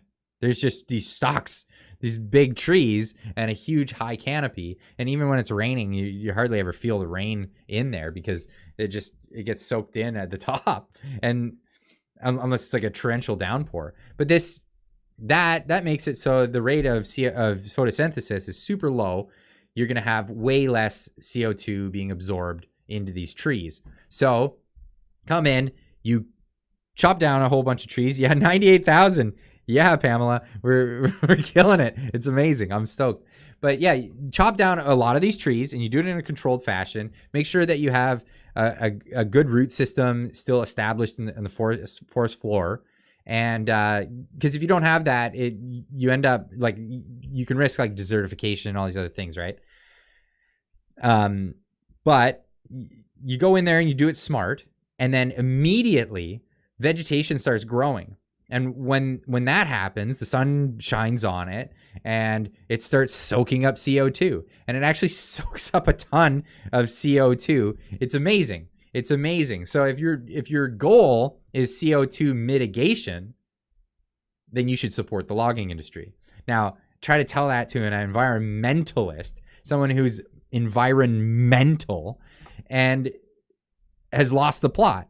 No, they're not going to get it. They don't want to think outside the box. They don't want to think about, no, I've been told the forestry industry's bad. They're the baddie. They're our villain. We got to do this. Plant-based water? What? You guys are distracting me. It's hilarious. Oh, you need the old trees for stable, healthy water table. No, you need the root system for a stable, healthy water system. That's what you need. So, and this is what Patrick Moore, helped to teach to the forestry industry. It's the root system. And this is where desertification is a problem, right? If the root systems are gone, and then you leave an area barren, and it just turns to dust, no longer soil and whatnot, right? But now here's an interesting thing. So the root systems that are important, actually, that becomes a problem with certain type of coniferous trees and older growth. Now the problem there is because you have these big trees, they crowd out the canopy, and then the forest floor has no vegetation. So there's no new growth, no new vegetation. There's just these large root systems in place. And these coniferous trees, they can go long times without having water on the root system. They can just soak it in from rains from above. But here's an interesting thing that happened after the war in Japan.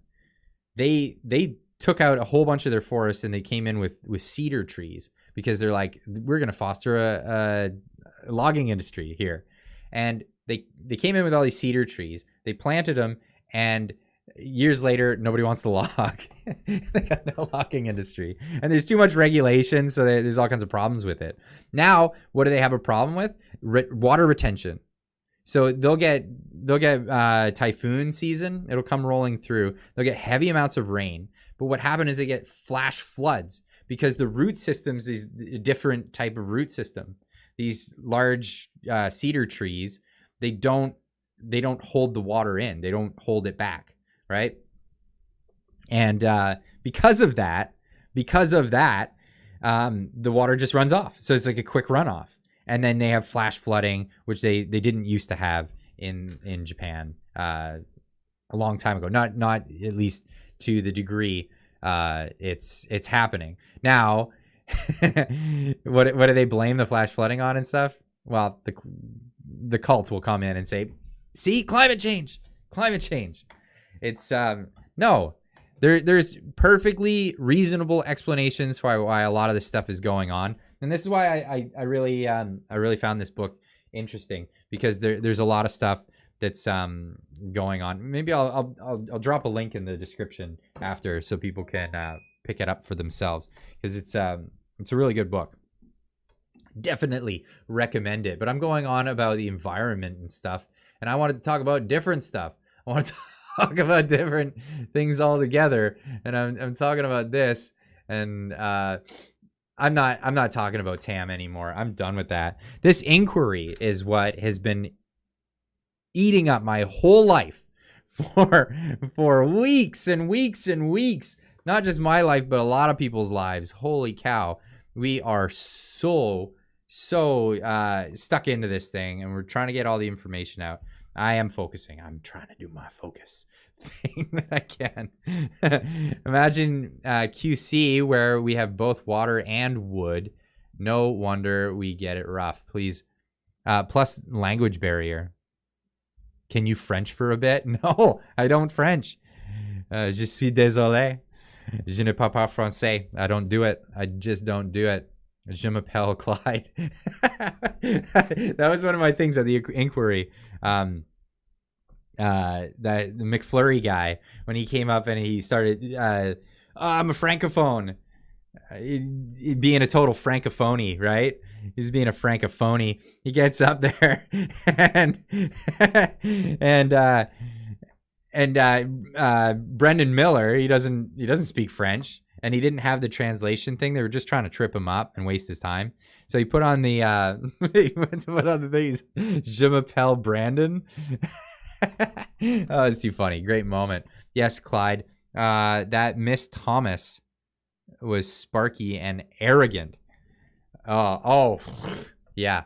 Okay, well, let's get into some of this stuff. So here's a bit of the things that came out in the inquiry this past week that I thought were interesting things and I could elaborate on in the stream here.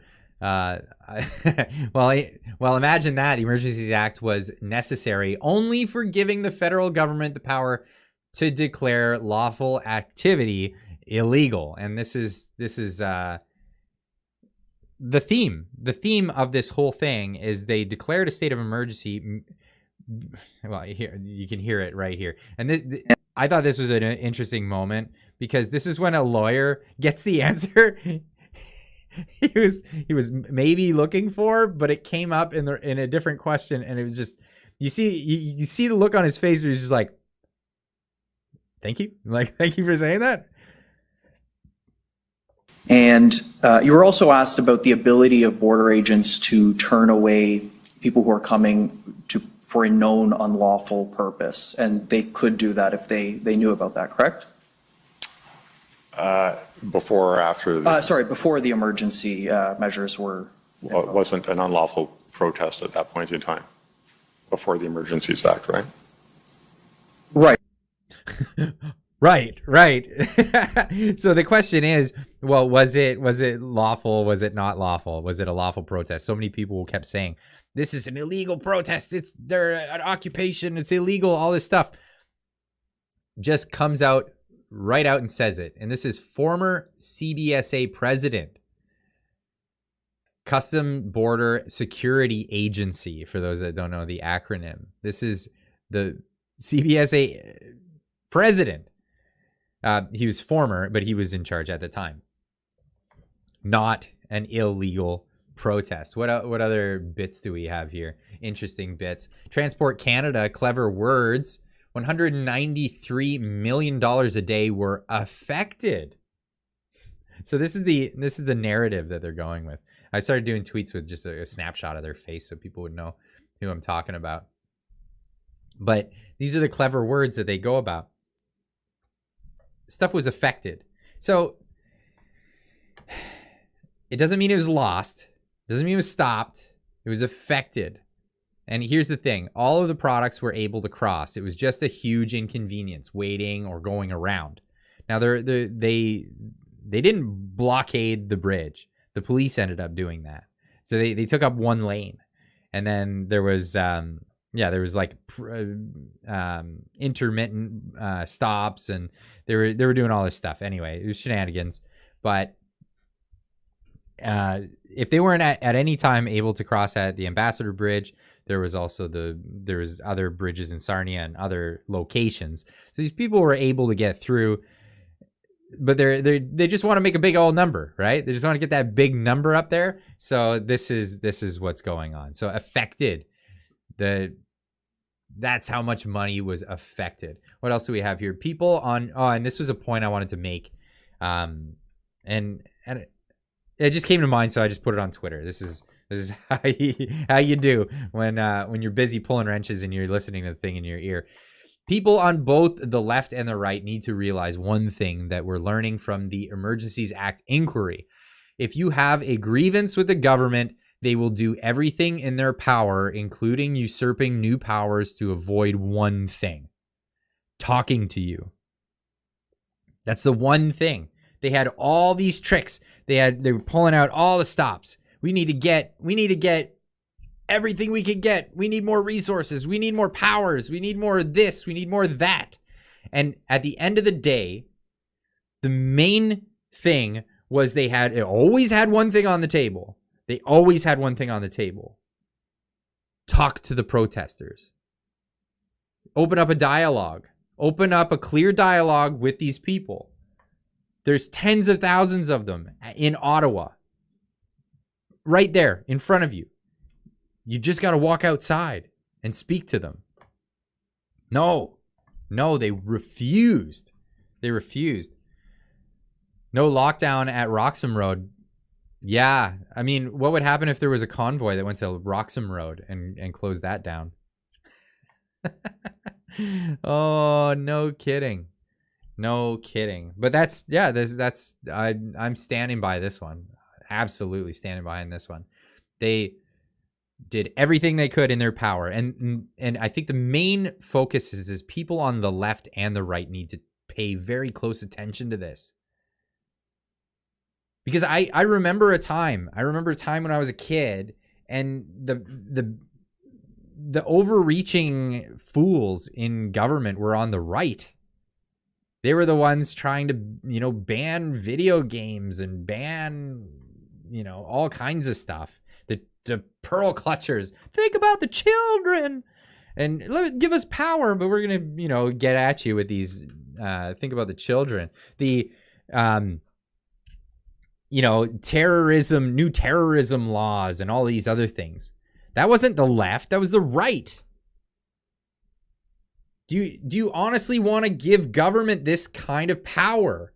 Do you want them to have this authority over everybody? Do you want to give them the opportunity to just poo-poo anybody's grievances and then just declare a state of emergency because there's people at their door saying we've had enough?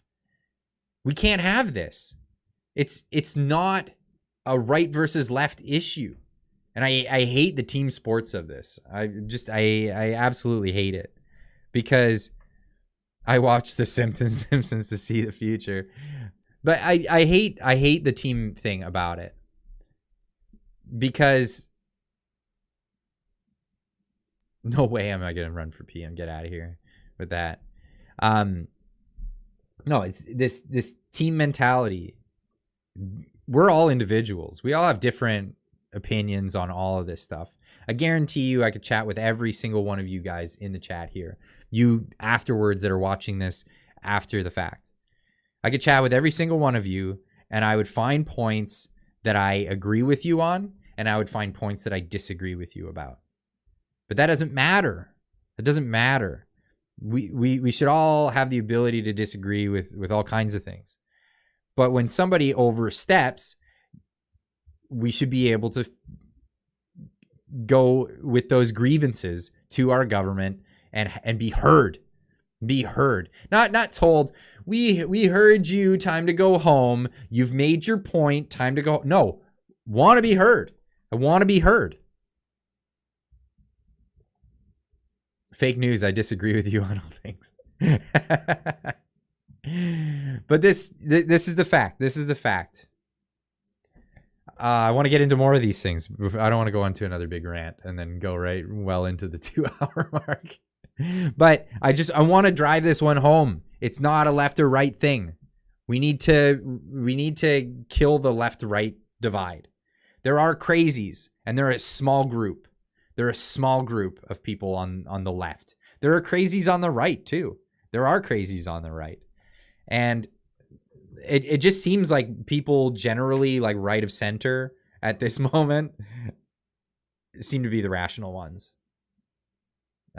People left of center who are like genuinely left of center. I mean, it's the center. It's really just the crazy far lefts and the crazy far rights. But the crazy far rights have no power and they're not even worth talking about at this point. It's the crazy far left that the politicians are listening to. And they're the loudest on Twitter. They're the loudest on social media. They're the loudest out there. And this is just insane. It's insane. Absolutely insane. Anyway, let's get on with this. Because, yeah. Anyway, here's another tweet that I put out. What's most astonishing is that when trying to resolve the Freedom Convoy situation, the government at all levels, deep reluctance to engage in negotiations with the protesters. I think the reason why I said deep reluctance is because one of the witnesses said that there was a deep reluctance to whatever, do this other thing, and that popped in my head. Yeah. Anyway, let's get into some of these clips. So Brendan Miller, awesome. He's of course the Council for Freedom Corp, an organization that was put together to represent protesters that were in Ottawa at the time. So there was protests all over the country, but this is the council for the organization around the protesters from Ottawa, and that's this. But let's get into this because I'll play the clip because all of his cross examinations are they're fire. It's great to watch. Was brought to your attention as the president of the CBSA with respect to any sort of threat to Canada coming from the United States during the protests. Is that fair? That's correct. Right. And so, of course, you never relayed such information to Cabinet or to any of the political executive because you weren't given any. I believe that to be true, yes. Right. And just to be clear, and I think my friend has made this clear, at no time did you advise Cabinet or provide information to Cabinet that there existed a Section 2 CSIS Act threat under the CSIS Act. Is that fair? It wouldn't have been my purview to refer to a CSIS Act threat. Right. And so is it within, and we keep hearing that, we haven't had CSIS testify yet, all of the law enforcement agencies that have testified to date have said that that purview was solely up to CSIS. Is that your understanding of how it works? That's correct. Right. So, and if CSIS is the only agency providing that information, and CSIS says there's no Section 2 Security Act threat, is it fair to say that Cabinet would have been never advised of any Section 2 CSIS Act threat? You'd have to talk to the director of CSIS about that. When you were present, when you were dealing with the IRG, is it fair to say that no law enforcement agency, no intelligence agency within Canada advised the government that there was a Section 2 CSIS Act threat? Again, you'd have to talk to the director of CSIS about that. Right. And during your dealings with the political executive, essentially they have been stating in public that law enforcement agencies advised them that the threshold for invoking the act was met. All right? What law enforcement agency advised them of that, to your knowledge? I'm not aware of who may have provided that advice. Right. Neither are we. Thank you. I love that bit. Neither are we. Okay, bye. Thanks. And that's the statement. So this has been kind of the trend. Who? Let's get into it. So the Emergencies Act has a threshold to be invoked, and if you can't hit that threshold, you can't invoke the act. And it's clear. It's very clear in the legislation, the piece of legislation. It has to be the Section 2 of the CSIS Act threat in order to, if you're going to do it because of a threat. So it has to fall under that definition. And it's very clear. And CSIS hasn't testified yet, but every police force has said, well, you have to defer to CSIS. But CSIS never gave us that information. We never heard that from anyone. So it's pretty clear that there was no CSIS Act threat. So this is this is where we are with that. And I know it's so long and it's so wordy, but that was only 2 minutes. I've been listening to this every day for 10 hours a day for weeks. So it's definitely good to listen to the highlights as opposed to the entirety of the thing. But here's another one with Brendan Miller cross-examining the deputy finance minister and them struggling to answer whether political donations are protected under freedom of expression charter rights. And this is a really interesting argument, and I think it definitely needs to be heard. Agree that that's asking for donations to support a political cause. Oh, that's funny. I see that drink box water bottle sort of thing. Yeah, you like that? You like that? It's my brown bag koozie. I love it. Right? I think it's asking for donations to support somebody's particular view about a public issue. Right, and that's a political cause. Well, I'm not going to judge whether it is or not. It's a public policy issue that people have a right, perfect right, to agree with or disagree with. And I guess this group of people were out using a crowdfunding platform as a source of raising money for it. Obviously, it ended up being pretty problematic because GoFundMe walked away. And we're going to get into that. So you agree that many people donated to both the GoFundMe and the Give, Send, Go, right?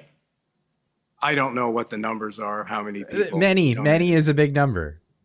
And you know that those donations, based on what I've just said to you, were made on the premise of that statement, that the money donated was to be used to support the protest, right? I can't speculate as to why people made those donations or not. I don't have any access to that information. As the Deputy Minister of Finance, I'm sure you know that before the protesters even got to Ottawa, that as of January 25th, the GoFundMe had already raised more than $4.5 million. You know that, right?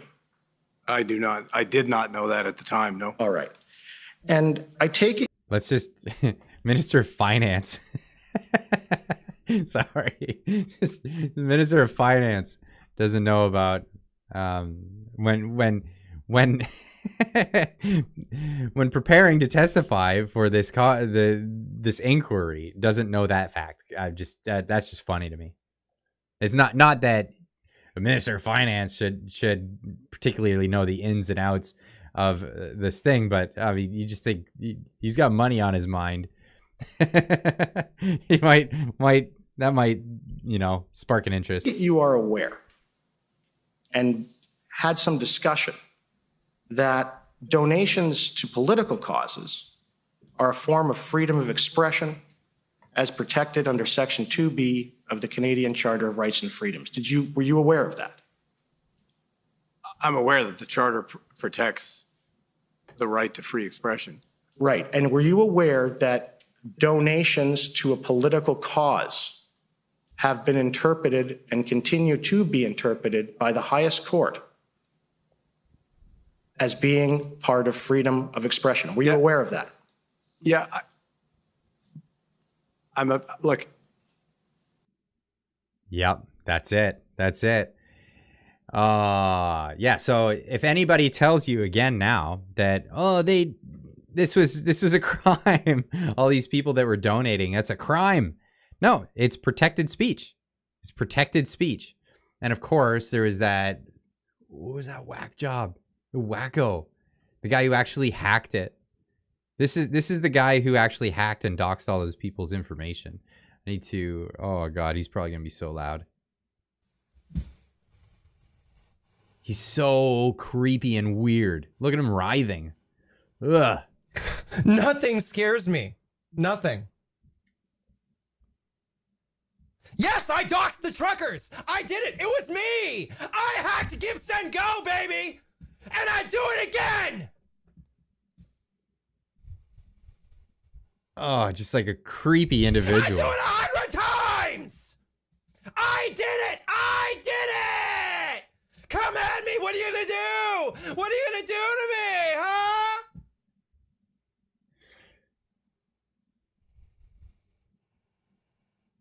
This is... I hacked Epic Hosting. I hacked Parler. I hacked Gab. This is what the woke mind virus does to an individual. This is just insane. Yeah, demonic possession. Absolutely. Like, how... What?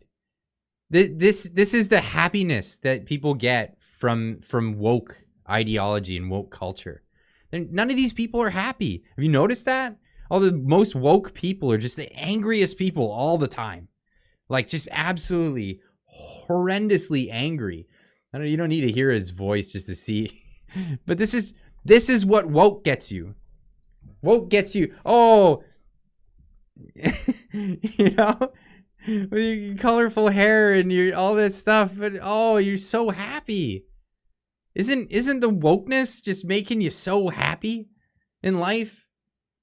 Isn't it bringing you so much joy? Don't you want the whole world to just revel in your lifestyle?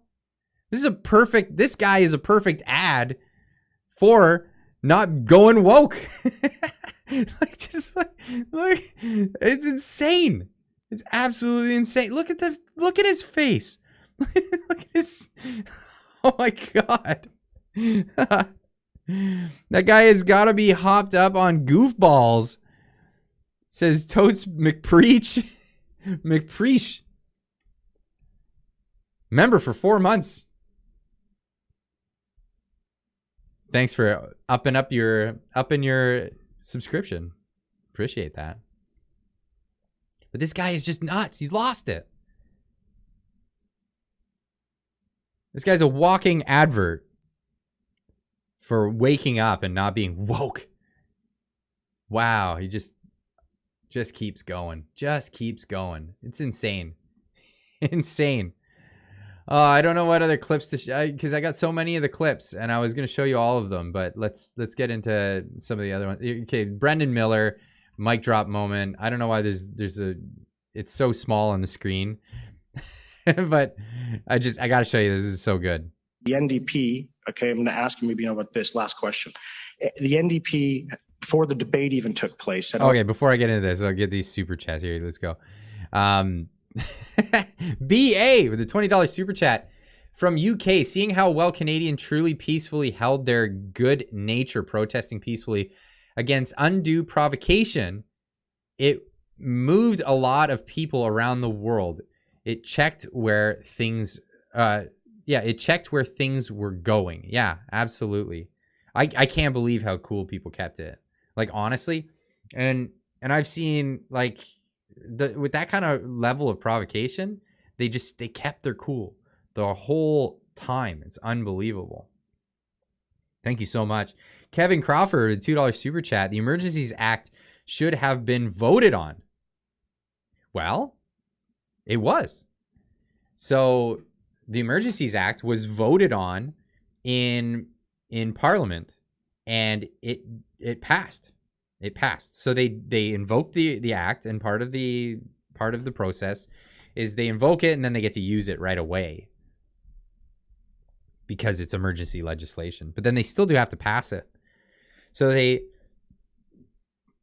put it in, and of course all of the Conservatives voted against it. And almost all of the Liberals and all of the NDP voted for it. And then it went to the Senate. So then it has to go to the Senate. And it went to the Senate. And it looked like they were going to not pass it. It looked like they were not going to pass it. And then they revoked it. They revoked it just before. Just before. That's a thing. So anyway, let's get into this clip. Because this is the same witnesses here, and this is Brendan Miller's at the end of his cross-examination. It kills me. The NDP, okay, I'm going to ask you maybe about this last question. The NDP, before the debate even took place, had already agreed to support the motion. Okay, that's in evidence. The question is this: so they support the motion. It goes to the Senate. They get indication that the Senate is not going to vote in their favor. So they pull it. And my submission to you, that's the parliamentary process, right? Because if there was no grounds to invoke it and the Senate was going to revoke it, that's a good process, isn't it? I'm not going to comment on that. Didn't think you would. Thank you. The NDP, okay, I'm going to ask you maybe. I didn't think you would. Thank you. Bye. I don't know. I'm not a lawyer, so I don't know what the purpose of that was, but it was satisfying to watch. It was satisfying to watch. But that's it. My local NDP PM or MP voted for it. He got a rock through his office window. Whoa. Ow. Wow. Miller time. Woohoo. Yeah, Miller's great. Miller is so good. But I wanted to get, before I end it, so this is what the testimony that came up today was. I'm sure there's some better clips, but this I wanted to get into because this is the audacity of these people. So this is Privy Council Clerk Janice Charest provides a new definition of national security threat after failing to meet thresholds under the CSIS Act. What was being seen on other parts of the world were protests with trucks with Canadian flags on them. The PM was getting questions. So here's the thing. You got these ladies, these old biddies, right? They're unelected bureaucrats. And I'm no joke. This is like townhouse complex co-op annual meeting kind of crap. These old ladies just happen to own a house, and you got to go in, and they're like just the most rotten people, most rotten to the core people, only there because they can't mind their own business. Ghouls. It's incredible to me that these people have jobs. But this is the best part about this is that we're learning that these people exist. We didn't know that these people existed. We just thought, as the parliamentarians, maybe they have some office workers, this stuff. No, these are the just straight up permanent fixtures in Ottawa that are they're there all the time. And this is what's got to go. Like, we need to eliminate these bureaucracies. We need to get rid of them. And I'm just saying, so long. Thanks for your efforts. But this office is now closing. It's non-essential. How about that? We should make a bill called the non-essential clause or the non-essential bill. And that's what we could do. And we just get rid of non-essential government jobs. Just straight up. Bye-bye. Don't need them. Don't need you. Let's get out of here. But anyway, here's what they had to say. Canada's international reputation. We are a G7 country. We are committed to the rule of law. And what was being seen in some other parts of the world were protests. I think we saw them at a minimum in France, in the Netherlands, in New Zealand, if I remember my media coverage right, with trucks with Canadian flags on them. The Prime Minister was getting questions from international leaders about just what was going on in Canada. So the culmination of all these things are about our national interest. And so in pulling together Section 58, it was about the threshold, but it was also about the other factors that went into the deliberations around the invocation of the Act. Well, first off, no, it's all about the threshold. You were talking about laws. We're talking about laws. We're not talking about your feelings. We're not talking about how it looks to you. Yeah, it's embarrassing. It's embarrassing. It's absolutely embarrassing that Canadians from all over the country got together and had this giant protest. And it embarrassed the Prime Minister. Not only that, but it inspired people around the world to protest their own rotten governments and fly the Canadian flag. No, that is a point of pride for Canada. It's an embarrassment to who? To who? The government. The government is not Canada. Canadians are Canada. The government is just people that have been elected, and then these awful, awful permanent fixture bureaucrats that we need to eliminate. We need to just get rid of those jobs, period.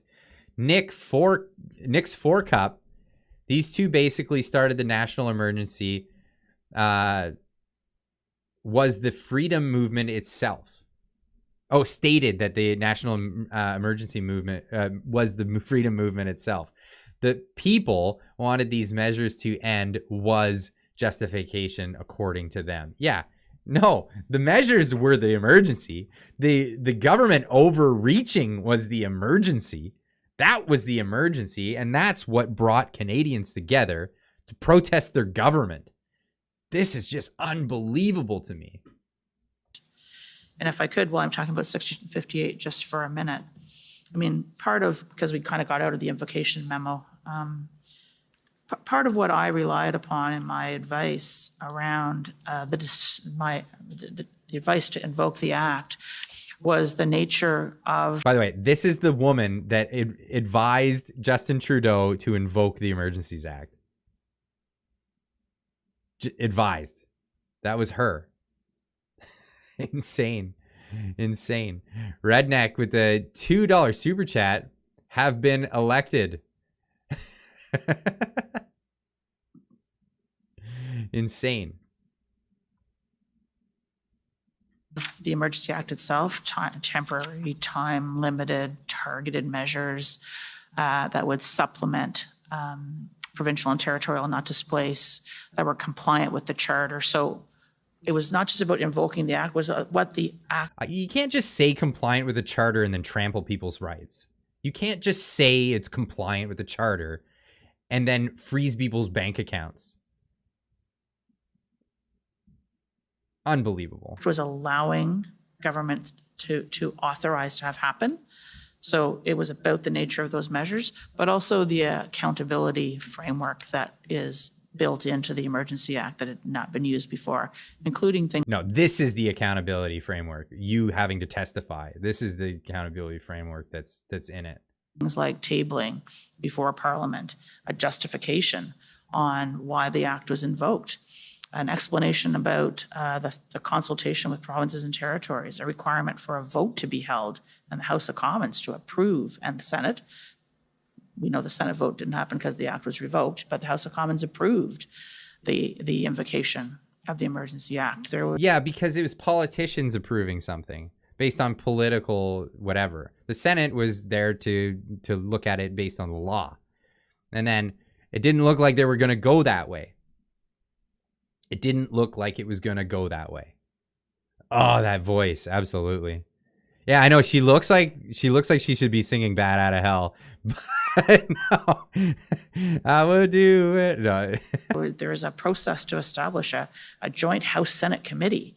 There's this process, the Commission of Inquiry around what happened and the and transparency around what happened. There's a very robust accountability framework. So the test was met. Here's I had a level of comfort in terms of the nature of the measures, extraordinary as they were, as last resort they were, and an accountability framework. Just to complete the thought. So The chat right now. Poor Meatloaf. Meat lump.